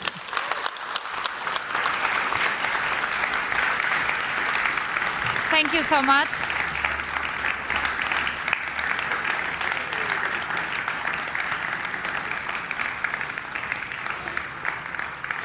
Yeah, that was an exciting journey through Africa, I would say.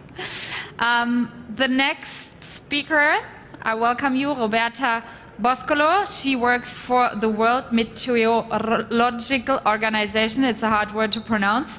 And she will also cover the question how we can make developing countries more resilient in terms of environmental change. Thank you very much. The stage is yours. And thank you for having me here today. I must say my life is not so exciting or adventurous as the speaker before. I try to convey my message, maybe boring compared to before, but it is an important message. It is about what we are doing to our planet, what our action, and what kind of planet we want in the future. So I changed a little bit my title, and the content of my presentation today is to provide a global view on the climate change challenges, look at what climate science can do for a climate action, and then how we can apply this to developing countries and so that we leave no one behind. So before I dive in the issue of climate change, I just want to spend a few words on what is my organization. It is a UN specialized agency for weather, water, and climate. It is based in Geneva. It has got 193 members and state territories. And we look at the behavior of the atmosphere, the interaction of the atmosphere with land and ocean, the weather and climate that it produces, and also the distribution of the water resources. So, looking at the issue of my talk is the climate change. So the starting point for me was really to look at the IPCC report, the recent report that has been published a few weeks ago, I would say. And what is the big evidence that we are changing our climate, and is the temperature. So why is temperature, what is the IPCC telling us about temperature? And it says that the global warming that we are experiencing right now is, in the last 50 years, has been unprecedented. And it gives 4 reasons for why it is unprecedented. First is that the warming is everywhere, is distributed. All corners of the world is getting warmer. The second is that the rate of warming is rapid, and there is no other period, 50 periods in the reconstruction of the past climate that we saw such a rapid warming. The warming is reversing a long-term trend, cooling trend, which started 6,500 ago.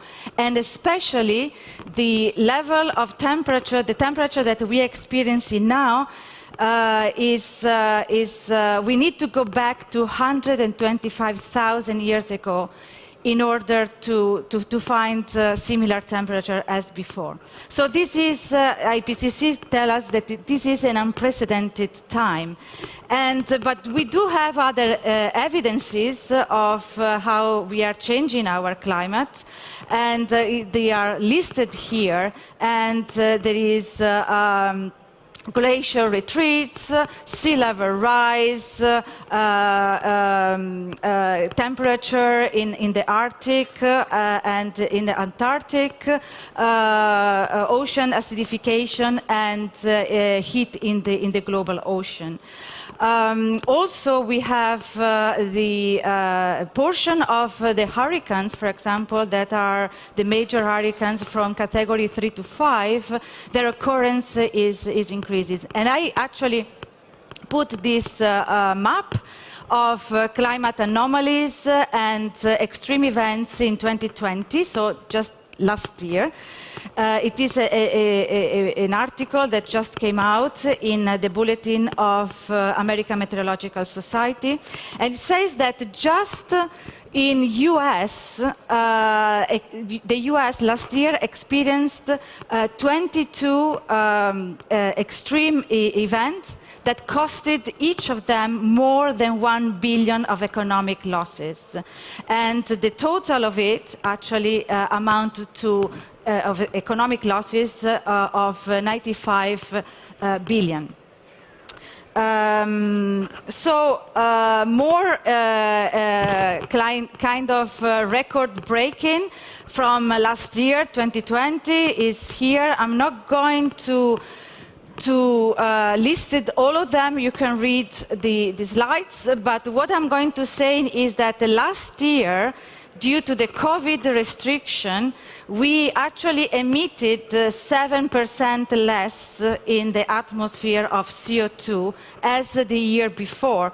But this reduction of 7% actually is not visible in the concentration of CO2 in the atmosphere, which nevertheless reached 412.5 per part, and is increasing, and is actually, reaching a record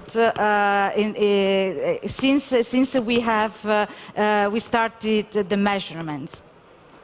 So what else is the IPCC telling us is that who is causing this unprecedented temperature rise is us. And especially IPCC told us that this is inequivocal inequivocally is the human activity, and especially burning fossil fuel, land use, methane emissions, and etc. So how do they do that? Well, they run models with just natural variability coming from the solar activity and the volcanoes, and also the natural variability of the system, like El Niño, and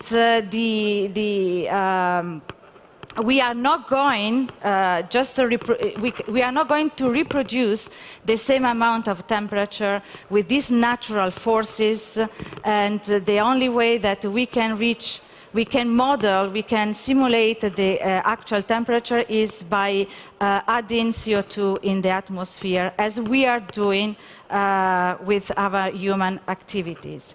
So how warm will our world be? It really depends from us. And again, the IPCC just simulated 5, what we call it, climate future. And each of these climate future, which the IPCC called the shared socioeconomic pathway, have narratives of how we are going to behave in the future, how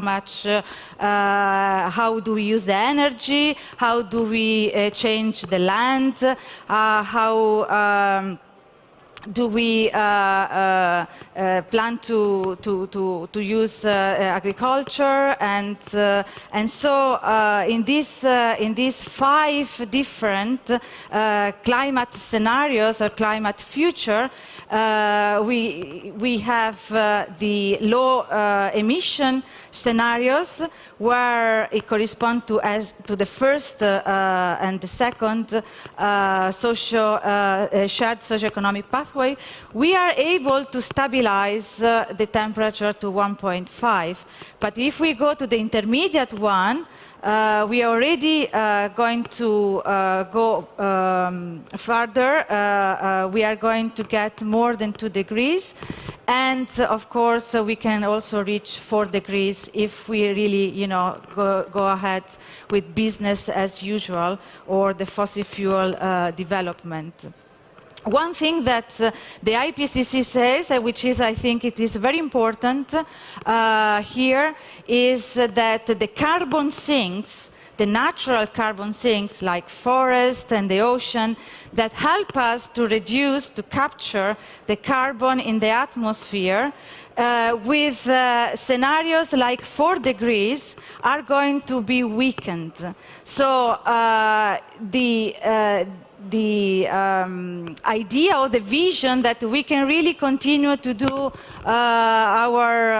we can behave like we are behaving now, and with this economic model, and we have the carbon sinks which are working for us, and we can buy credits by afforestation and planting trees. It's not really a model, because as I said, this is going to probably not. We are reaching, as somebody said before, a tipping point, and the feedback is not negative, but it's going to be positive. So this is something that is not been published yet, but it is a study done by the WMO, the World Meteorological Organization, and it is looking at the climate indicators like ocean acidification, ocean content, heat content, sea level rise, glacial mass balance, something that we do measure every year, and we report on this, and how they are affecting the Sustainable Development Goal targets, or the Agenda 2030.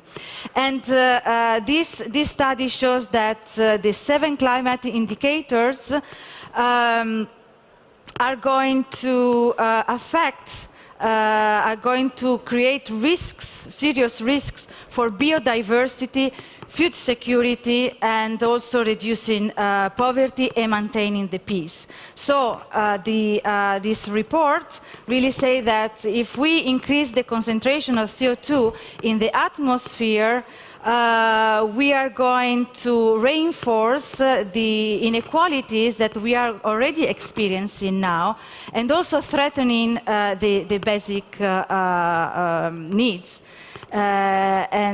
which is food, water, economic security, and also peace. Another thing that I want to show you is the results of a report that was just published. It is the Atlas of Mortality and Economic Losses in the last 50 years. And the report says that the weather, water, and climate disasters accounted for 45% of the whole disasters that happened and economic losses. And so this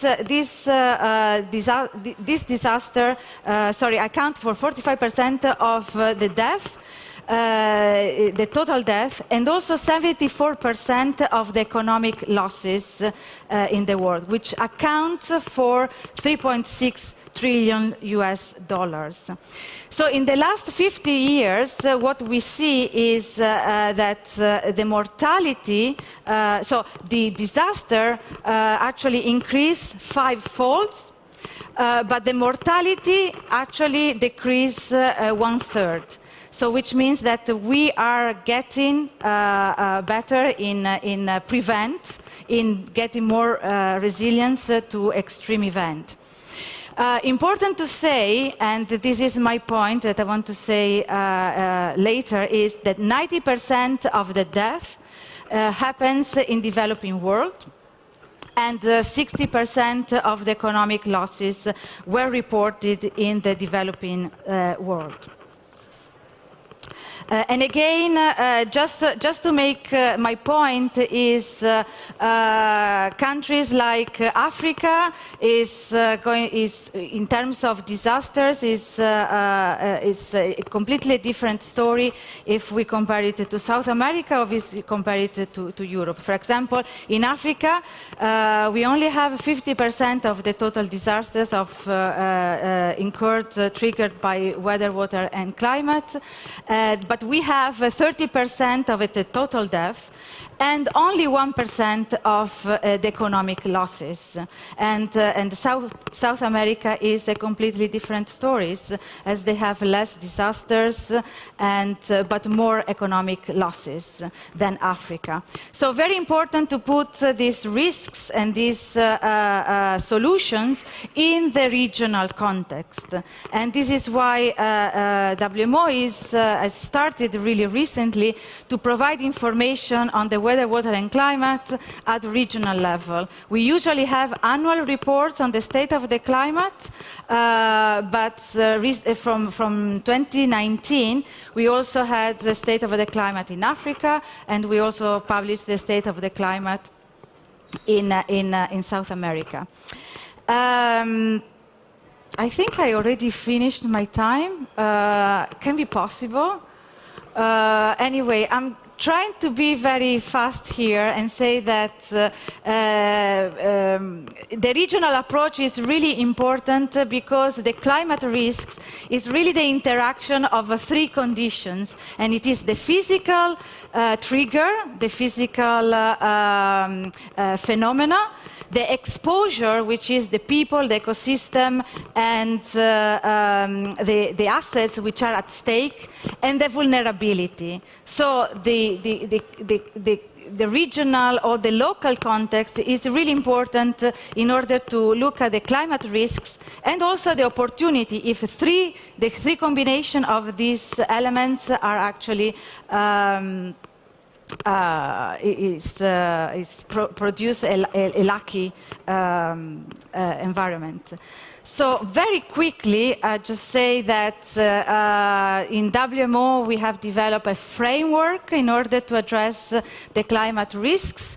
and it's called Climate Services, and it is really the value chain of the information from the academia, the innovators, and the technical people to the users, and also the assessment of the value and the description of the socioeconomic benefit that arise from these services.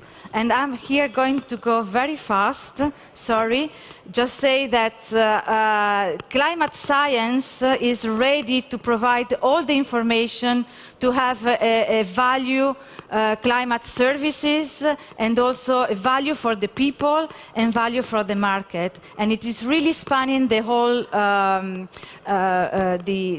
the whole time scales of the climate scenarios, future and the past. And all of this information is useful for developing a climate framework risk assessment. I invite you to look at the reports that we have on the climate services that we produce for agriculture, food security, disaster risk reduction, water, energy, and health. And quickly, a few examples of projects that I am actually involved, which I'm implementing the climate services in South America with an adaptation fund project. Please come to me if you want to talk about this. I finished my time. And another project is Focus Africa in Southern Africa, looking at food security, infrastructure, energy, and water, and the combination of this Nexus. This is funded by European Commission. I'll skip this and I go to the end. Sorry for being so long with my presentation, and thank you very much.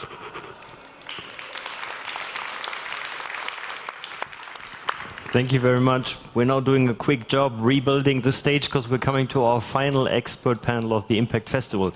And we're going to talk about the power of voluntary carbon markets. It's my pleasure to introduce our experts here on stage. Daniel Egger, he's the Chief Commercial Officer at Climeworks. You just implemented a big project in Iceland. We're going to talk about this in a second. Very curious. Warm welcome. Good to have you here. Christopher Blaufelder, your partner at McKinsey, and there you have a strong focus on capital markets, sustainability. You also have a task force that is focusing on voluntary carbon markets. Christopher, good to have you here on stage as well. And last but not least, Renat Heuberger, CEO of South Pole. We have seen each other yesterday here where you gave a keynote. Great to have you back, so you know how the stage works. Come on stage, big applause for you. And please take a seat.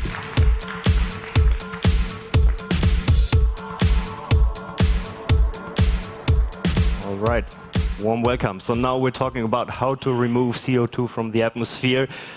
It's, I would say, not the easiest topic. So are you ready for a difficult question to get started? Of course. Of course, yes. Are you ready for a difficult question?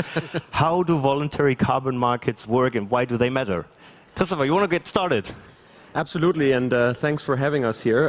It is indeed not that easy, but actually in the end it's maybe not that difficult either. So voluntary carbon markets, you have to start from a promise that a company actually makes to say, I want to reach net zero by, let's say, 2030 or 2050, and then you have on that way to net zero, you have emissions, greenhouse gas emissions, and you want to compensate them or you want to neutralize them. So you want to pay someone else to avoid emissions or to reduce emissions, or you actually want to pay someone to remove emissions from the atmosphere because you can't do it yourself just yet.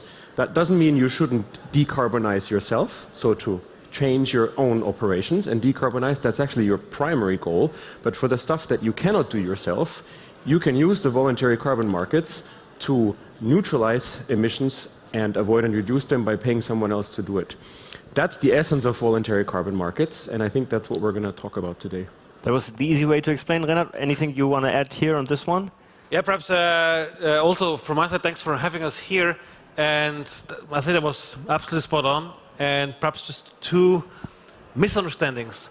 One is that some people think that carbon offsetting or compensation comes instead of decarbonizing and therefore distracts us from decarbonizing. And I just wanted to say it loud and clear, no, no, and no. Absolutely not. That is absolutely not the idea. A carbon credit, an offset commitment always comes on top of your decarbonization and never instead. That has always been like that, and all players, all serious players who have been in this business since a long time, that is the commitment we're giving. The second misunderstanding.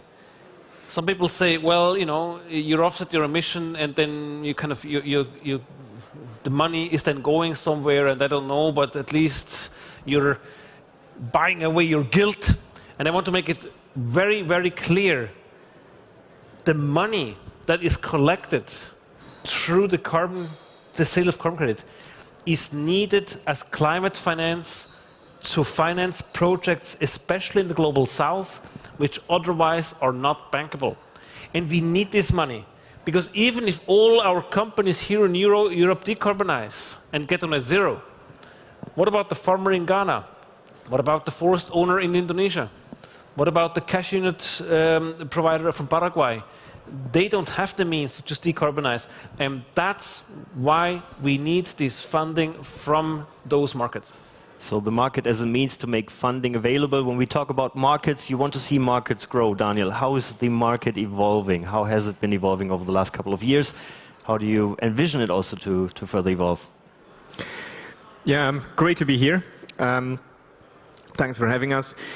Let's look a couple of years back. So when we look 10 years back, the voluntary carbon market was mainly a market for so-called avoidance emissions. So simply said, I was paying someone not to emit. By that time, it was probably the only thing you could do. Point number one. And point number two, it helped to develop technologies to reduce the emissions. That's what also Renat pointed out. Today we have other possibilities. So we also have technologies to remove carbon dioxide out of the air to really reach net zero. This transition we could feel about 2 years ago when we have seen the first commitments towards net zero. What then companies realized, if you commit to net zero, you need to have these carbon removals. Without carbon removals, this is not going to work.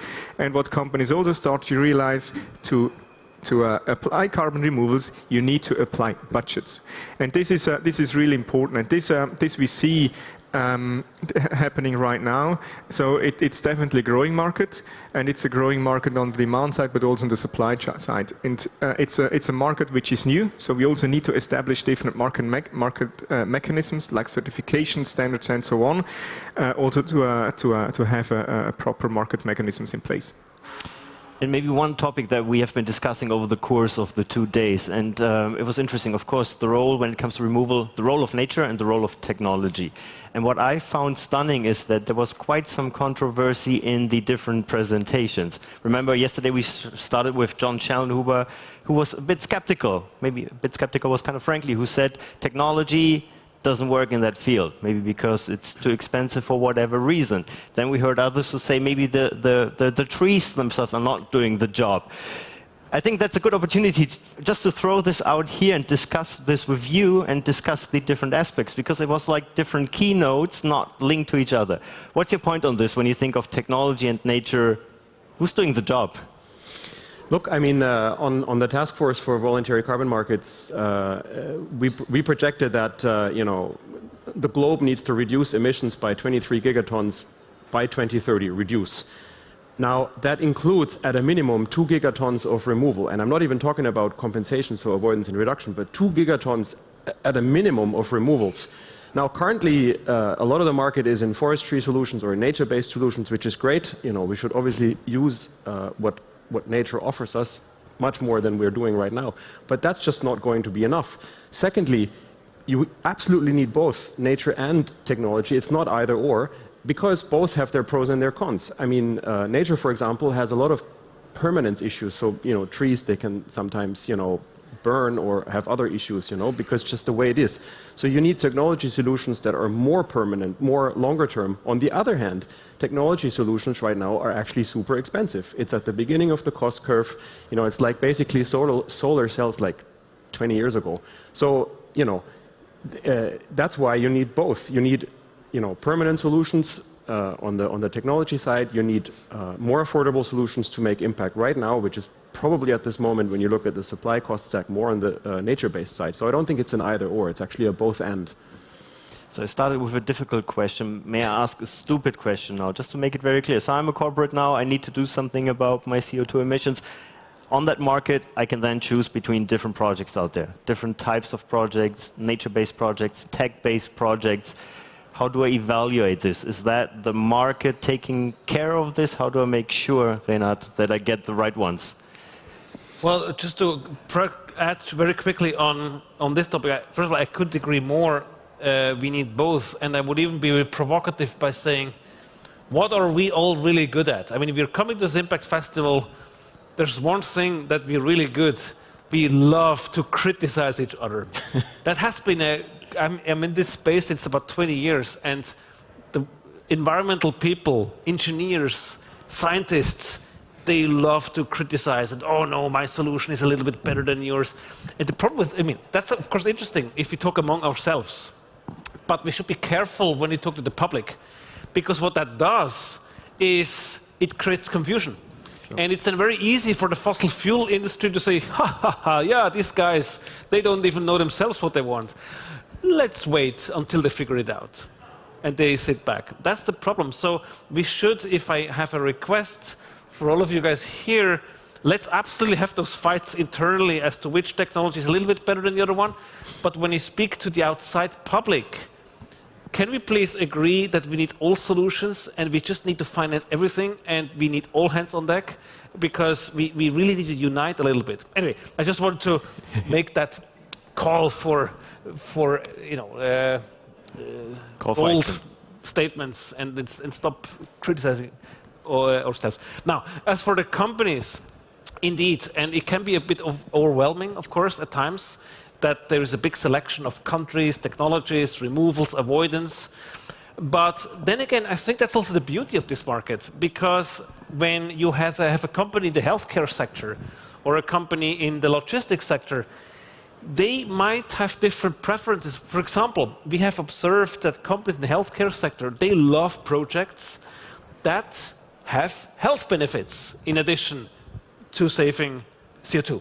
So, for example, a project like clean cook stoves, where you stop people basically cooking on an open fire in a hut. That's great because it helps. They also, companies love to attach the project to their business. And in this sense, I actually think this abundance of opportunity is actually great for our clients, and as long as we are able to communicate it properly. Very well explained. Thank you very much for this. For the first point, let's see, we're an internal round, so we have the license to fight.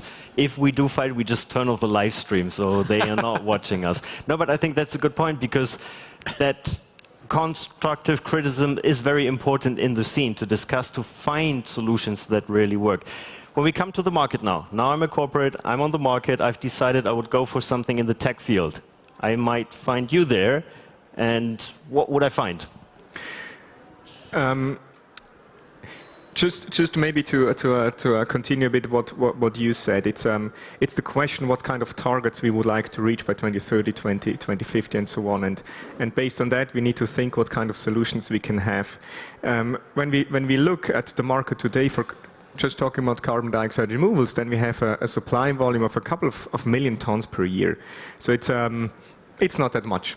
You said by 2030 we need 2 billion tons, by 2050 we need 5 to 10 billion tons. So massive scale up, massive scale up.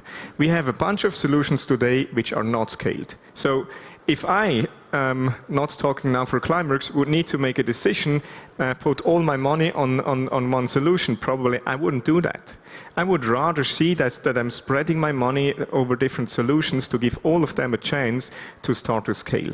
So today we do not know yet what kind of solutions is going to succeed in the future. The only thing what we know is that we need to have different solutions in the future in the field.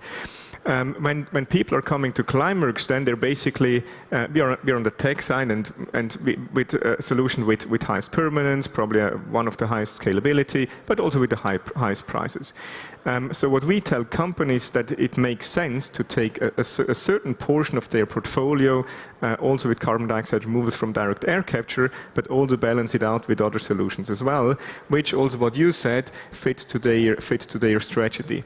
I just had a customer which needs to show a certain trust, and they asked me, Daniel, what do you suggest us? Do we buy 100% from you, or do we balance it out? I told them, look, if I look at your brand profile, I wouldn't go just 100% with a pioneering solution and put all my bets on one single solution. So you better balance it out. And I think this is the way to go, that you find a way by yourself, you balance it out, but you also see that you have a foot in different doors to see what in future is going to scale. And that's basically what we're telling customers. Maybe as a sales guy, this is the wrong answer to customers, but that's at least what I personally believe is the right way to go. Interesting. I'm still trying to calculate in my head. You said we need several billion tons. We have a supply of several million. So just to think about this, I mean, the market side, on the supply side, has to grow tremendously. I mean, tremendously. Isn't that the case? Was I right with my basic calculations? 100%, which is actually a good message. People always think that carbon and decarbonization, oh my God, that's costly and it's so difficult. Actually, this is probably the biggest opportunity and the most seminal transformation we've had, in our, history that we can think back. It's the biggest opportunity, also business-wise and job creation-wise, that we absolutely have. And in particular on these technologies, again, I think it's really like solar 20 years ago when everyone was saying, oh my God, it's so expensive, it's so expensive. Now it's cheaper than coal in many situations. I mean, that's great. And I think we need to do the same for some of these technology-based solutions, while at the same time leveraging nature-based solutions. And indeed, the scale-up is absolutely massive. Where does it then come from? I mean, it's interesting. We're talking about supply side, demand side. What is enabling this massive scale-up, Renat? So, first, quickly on that point just now, I would like to just amplify that point. One, again, to my favorite enemy, the fossil fuel industry. Sorry for that. The initial take they had was, oh, climate change doesn't exist, or we don't know, it's a little bit unclear. And now you just can't uphold this anymore. You make a fool out of yourself if you still say that. So the new tagline is something else. They say, oh, yes, of course it exists, but solving it costs so much. And even if you look around in Germany with the Bundestagswahlen, everybody talks about the cost of climate action. Can we please stop that and replace cost by investments? These are not costs, these are investments. It's a profitable investments. And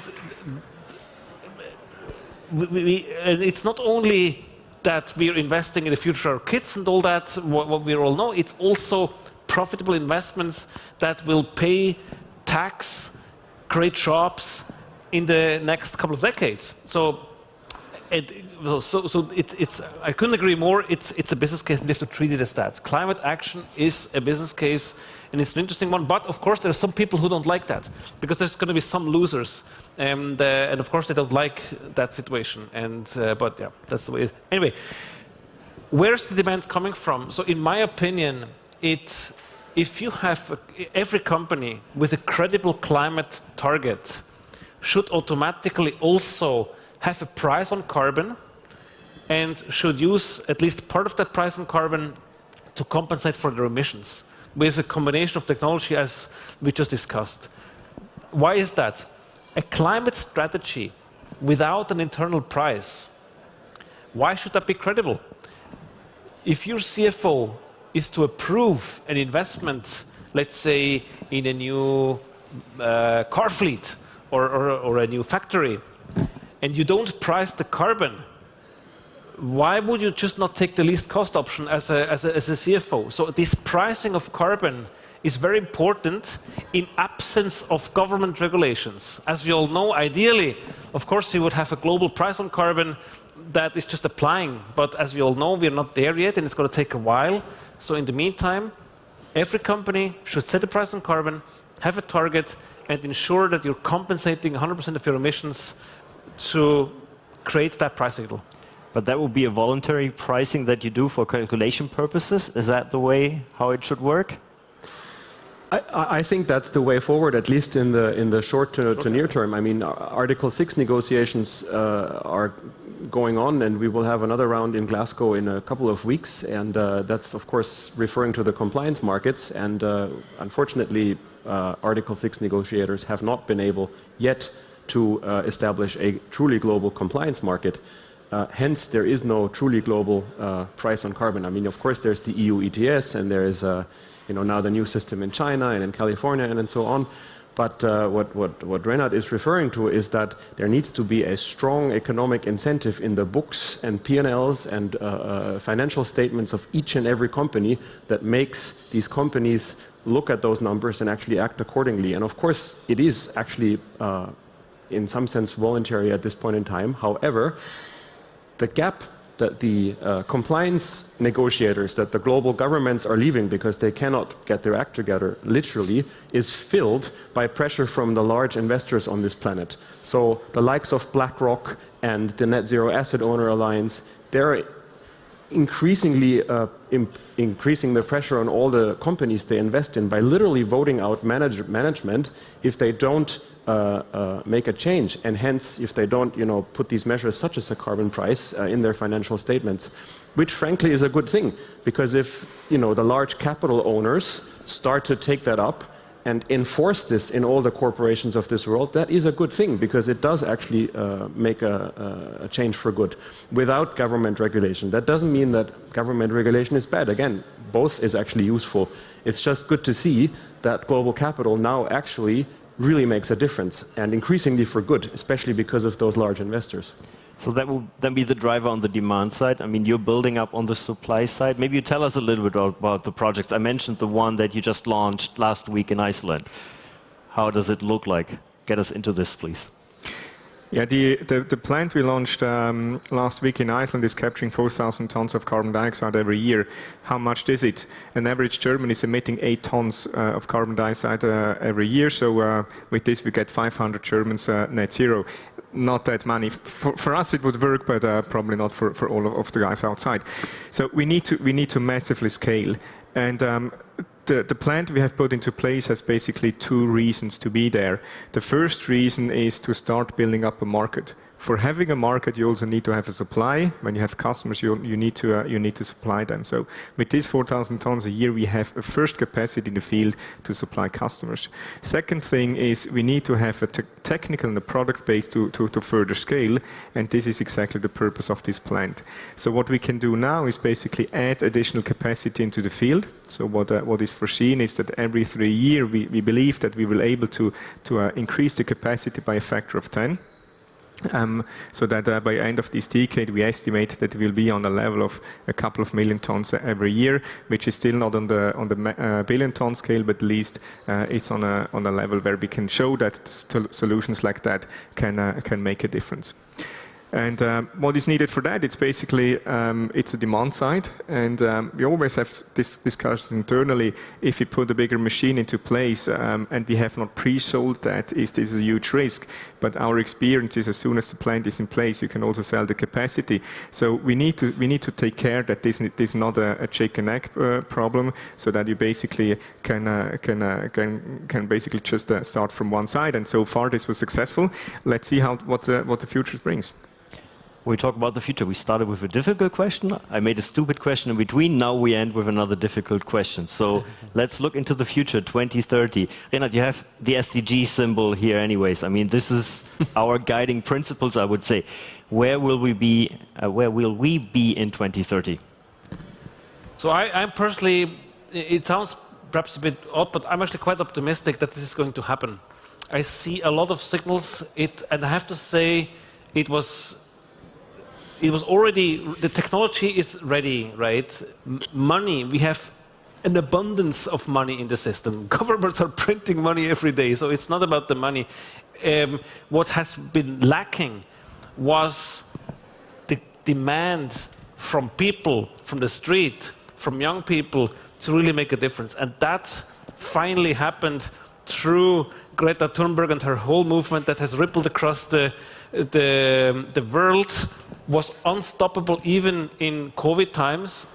And now, I mean, my company, South Pole, we're serving about 3,000 clients, and they're calling us up. We don't even have to do much sales anymore. They're calling us up and say, I need to be part of it. My clients want it, my employees want it, my shareholders want it, my suppliers want it, my governments want it.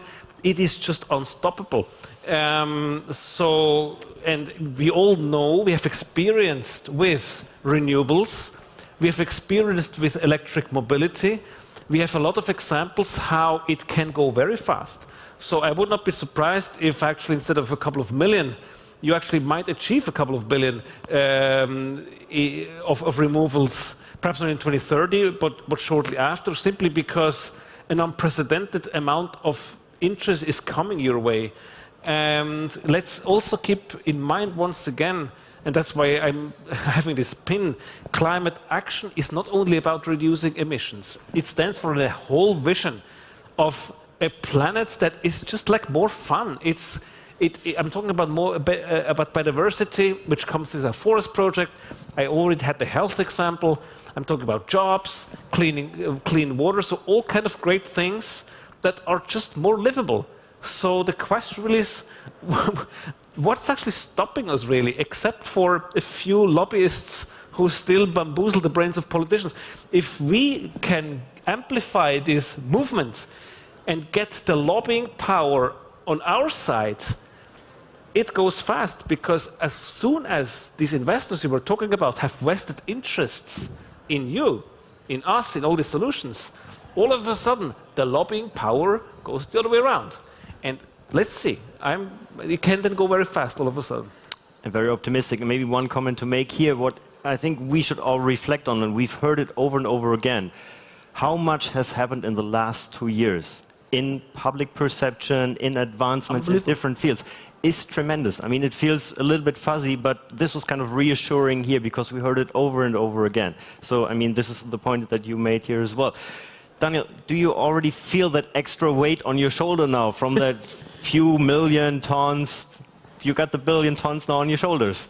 You feel good about it? I mean, sometimes you just need you shouldn't take all the reality and then life. Sometimes life is easier. So when looking back 3 to 4 years, I mean, we were not selling at all. So as a sales guy, I think this is a harder time than selling a lot. So I think the situation we're in today is really good, and we really need to this momentum to further scale. But you're right. I mean, there are a lot of challenges in front of us, and it's not only from a technical point of view. It's also building up a supply chain, building up a company with the right processes, right tools, finding enough talents willing to work in such companies. So it's you need to build up an entire ecosystem, and you can take this as a positive challenge or as a burden. I also see it like you, that it's fun and a good challenge. Fun for you as well. What's your outlook into the future? Totally. I mean, I couldn't agree more. I mean, we've talked about demand, we've talked about supply, we talked a bit about policy and carbon pricing. I think there's maybe 2 more things that I think are needed to really achieve this massive scale-up that we just talked about. I think one is on matching demand and supply, and so I think we need to have we need to make it easier for buyers to find sellers. There's lots of great digital tools to achieve this. That's still a bit lacking in the market. I think it's somewhat there, but not good enough. And I think probably one of the major problems also that can help to achieve the scale up is actually to fix some of the standards, because some of these projects, remember, these are all physical projects, technology or nature, some of these projects haven't actually delivered what they promised to deliver. So there's this big word called greenwashing, where a lot of market activity actually is bad, and frankly it actually is. That said, there's also, and now increasingly, amazingly good market activity that actually does produce the outcomes that we promised. So what we need to do is actually to really improve and enhance these standards, the quality, the integrity in these markets, to avoid greenwashing. That I think is also very critical. Can I just make one short point on this one? Many of you may have heard in the past couple of months a report about the bad project, like a project which was a failure. Let me just be very open and clear with you. We welcome those criticisms. And in fact, the reason why you can criticize the project, and you should, if you find a mistake in our projects, is that we're completely 100% transparent. Each and every project we have is publicly visible in a registry, on the gold standard, on the Vera page, and you can download all the documents, you can see the coordinates, and you can go there and find out, is that tree standing there or is it not? Where else do you find the transparency as you find it in carbon markets? And so the promise I give to all of you is we are trying our best to learn from all the mistakes and improve the projects, but I'm completely transparent that if you're doing business in Senegal, in Paraguay, in Indonesia, in wherever, even in Germany, not everything is perfect. Some projects go wrong. The important point is that we see this and we learn fast and we improve, and we're giving our best efforts to take CO2 out of the atmosphere every day. And that's the promise we're giving with full transparency. And ultimately, transparency will build trust, and trust will be the foundation to make that change happen. And that's why you will always occasionally find a project where people complain, and we want that. That's why we're putting the information out there. Thank you very much for these great final words. Thanks to the panels, my panel and the panelists. I'm very happy that we didn't fight. I think we had a really good discussion on this difficult topic. So this is your applause, big applause for all of you. And we're going to see each other 2030 back at the Impact Festival, and then we see where we are in terms of gigatons. So we got to get the work done. Thanks again, and yeah, see you soon. So we're coming to our final keynote presentation. Dr. Ernesto Garnier, he's already ready to jump on stage. He's the CEO and founder of 100 Energie. And you will talk about why new players are important. So, Ernesto, are you ready? Do you feel the burden of the final keynote of the Impact Festival? Sorry, I didn't want to make this. It's fine. It's Friday. It's 6 p.m. I think the room is still fairly full, so congratulations to all of you, because I think this is a truly testament to your dedication to the topics. I hope I do you justice in staying so long. I will address a question which might sound a bit obvious, at least to the many here who are entrepreneurs and investors. The question is, why are new players needed to make the change happen? And because it seems so obvious, I will try to focus really on some of the details that characterize the sectors and the markets where we need to make the change to really have a zero-carbon economy and zero-carbon world. So the focus will really be on CO2 and some of the specific aspects of the markets that cause the most emissions and why it really takes new players to make a difference. It was already said, I'm a founder and CEO of 100. We operate in one of those very difficult markets, in the real estate market, or more specifically at the intersection of energy and real estate, because we help real estate companies roll out solar power supply and electrification in multi-tenant buildings. Whereas most of you know that there are a lot of solar systems already on single-family houses. That is not so much the case in cities, on multi-tenant houses, on office buildings. So this is a whole different challenge in a very established market, real estate. And this is where I will draw some of the notions from that I will share with you. If you think about where does CO2 really occur, in which sectors does it emit, you will find that most of those sectors are really established, static economies with very high capital expenditures, so high investments in very expensive assets that pay back over a long time. So, for instance, a great share of the emissions is caused in the industry, in the energy consumption. So you think about factories, manufacturing, where heat is needed and electricity is needed. Typically, those factories are not built for the next 2 years, but rather for the next 20 years. So every investment decision is very costly, and it takes a long time to pay that investment back. And you can go around the circle, and you will find that this applies to most of the sectors where CO2 really is emitted. So you don't have so many fast consumer markets where you can just say, okay, I buy something now, and then the next day I buy the carbon neutral version of it. You make decisions over a long time.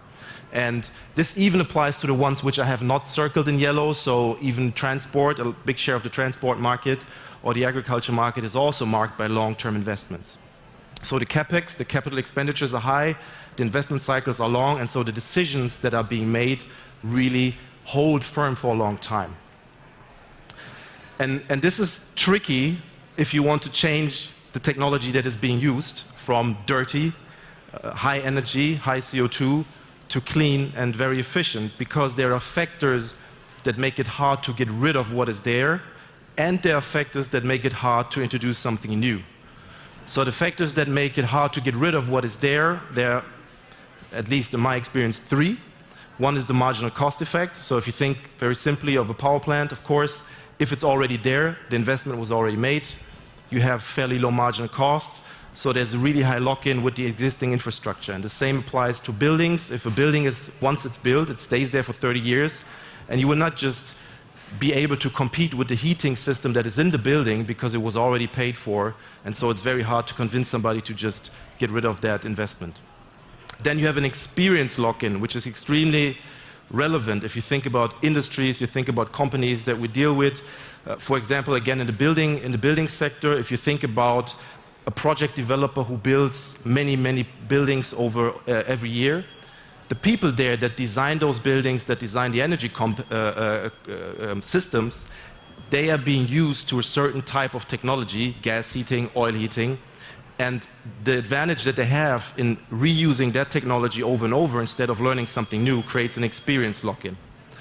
And then you have a contractual lock-in, because very often you have long-term business agreements with the technology that you source, so for instance with your gas heating vendor, and that kind of makes it hard for you to get rid of that. And this really is why it is so relevant that new players come in, because if you're a new company, you don't have to worry about the left side. You don't have anything that's there, so it's not hard for you to get rid of it.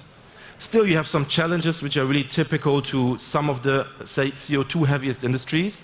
And these are the barriers on the right, and it was talked about before. Regulation, of course, the lobbying and let's say the more powerful influence on the politics typically comes from the established technologies and companies. So that's something, of course, we all have to deal with. Then you have the infrastructure inaccessibility. So for instance, in a building, if you want to throw out the oil heating and you want to put in an electric heat pump, you have to access the heating system in the building, the pipes that are there, and so on. And so you have a certain infrastructure in place, which makes it a bit challenging. And then you just have the uncertainty. The decision makers have to find a way to really understand, is the technology working? Is it worth it? Do I want that for the next 20 years?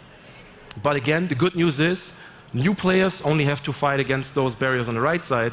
Established companies have to somehow manage the left side and the right side. And we're really seeing that even in those industries where a lot of CO2 is caused and the investment cycles are long, there is a lot of change happening. But it's to a large degree happening where we talk about B2C markets, so end customers, people like you and I making decisions. So, for instance, if we think about in Germany, the solar systems on single-family houses, you have now companies like Enpal or many others, Solar, DZ, all these companies that make it really easy for you as an end customer. I have my single-family house, I want to have solar, and I don't even have to maybe pay for it because Enpal or other companies are doing the financing for me, so it becomes really easy and handy. And we see how this really leads to people making long-term decisions into reducing their CO2 by choosing those technologies and feeling good about it. And of course, companies like Tesla, we all know, but also if you think about the heating market, Termondo is also an example where this already happens wherever an individual or a family can make that decision. It's much harder when it comes to companies making those decisions because they have much more complex decision-making structures. So the right side is really where we need to tackle and work. And this then applies to energy and real estate, where a quarter of the emissions are being caused, energy in the industry and industrial processes, so chemical processes, and also agriculture. And I think that's just an encouragement. Everybody who is active there This is, as was mentioned in the talk before, a huge opportunity. Most of the CO2 is emitted there, and there is still a lot of space. Maybe referring to the sector that we work in, I just want to show for what kind of challenge this really is and how far the new world of doing business is away from the existing world of doing business. So we try to provide electricity for multi-unit buildings, for the households, but also for the heating. And what that means is we're replacing an infrastructure where there is one power plant in one location. Of course, there are multiple in the country, but this individual power plant might cost €1 billion. It has a huge capacity of 1 gigawatt of electricity. It runs almost all the time, produces a lot of, about 5 terawatt hours of electricity every year. And for the plant operator, it used to be easy. They just sell that electricity at the trade market for 7 cents a kilowatt hour. They make their money. They do this for 20 years or more. And they have just their team on site running the power plant. Now, if you compare this and you think about being a company that has done the left thing for the last 50 years, compare that to how it works now if you want to provide it in a carbon neutral fashion. To provide that same amount of electricity in a clean fashion, especially in dense areas where you cannot build huge wind power plants, it means you go from one plant to provide the same amount of electricity to about 40,000 rooftop systems, maybe in like 4,000 or 5,000 different communities. You have all these rooftop solar systems. In total, it's still the same electric capacity, but it's spread everywhere. It has a huge opportunity and a potential because you produce the electricity right there where the people consume it, so you can make a much better revenue and a business case, but you have to manage a much more complex operation. And you can only do that if you do it fully digitally with a remote system and remote technologies. And so the reality of the matter is there are some companies, established companies in the energy sector, in the real estate sector, in the industrial sector that might be able to make that transition, but my belief is very often that doesn't work. It's just too far away from the competencies, from the capabilities that are there, and that's why it takes new players really to help us transition from the left side to the right side. That doesn't mean that incumbents are always being replaced. It could be a partnership model, and I get to that, but it really means that it's a much, much different approach, and it takes new players to make that happen. And maybe just then on a note as to what do new companies and startups have to do, I think the big difference in the impact economy is that there are some areas where you can work with a software-only model, but my belief is that in many sectors which amount for the biggest amount of CO2, you will hardly be able to solve the problems and introduce a new technology with software only. Because if you just think about this example here, and just to show you what the stack of services that we have to offer to realize it, it is always a mix of hardware and software. You have to provide the solar systems, you have to provide the smart metering, they have to be installed, they have to be financed, you have to provide the energy data operations, you have to do the billing, you have to control all the systems and all the locations. So just providing the software for somebody else to do it is only really a fraction of the solution, and at the end it is a much more complex service stack, and that's also what makes it challenging for new players to really provide a meaningful solution, and as we had in the panel before, to scale, because you have to provide much more than you have to provide in many non-impact economies. For instance, if you think about social media, where you can work with a software-only solution to provide a product. The good thing is, just to close on this, at least in the real estate sector, it's really showing that the traction is there, that the established players are willing to work with the new players. As you can see here, for us, for instance, moving to about by now 1,000 buildings that we're onboarding, it's really a different change. All the companies want to reduce their CO2 now, it's really happening. And then really the question is, if there's some in the room who work for large established companies in those markets, or policymakers, just from my belief and from what we see, I think incumbents could be really a meaningful part if they decide to invest very early and very bold, meaning that they invest in the new technologies right away, that they appreciate the fact that they don't have to be the ones solving all the new technologies, but they could just invest in companies who do this for them, in new players. and that they use really their customer potential and their market pools to give them, the new companies, access to the large markets. And from a policymaker perspective, I think also if we look at the election in Germany and other aspects, there's a very big distinction between making laws that protect the existing economy versus making laws that support the future economy. So it should really be about innovation laws, unleashing the new potential, rather than cementing what's already there. There should really be a big focus on making infrastructure digitally accessible, things like smart metering, CO2 monitoring, all the data that you need to make a change. And we really have to understand that if you want to be carbon neutral by 2040 or 45 or 50, most of the sectors where CO2 is emitted, if we want to be carbon neutral by 2050, it means that every single asset that is being invested in by 2030 has to be carbon neutral, because they will stay there for the 20 years thereafter. So if you want to make a change, the next 10 years are the right time, because we will be stuck with the assets that have been invested for the 20 years to come. And so I hope all of you who have a new solution for those markets, that you really make a difference and succeed. That's it.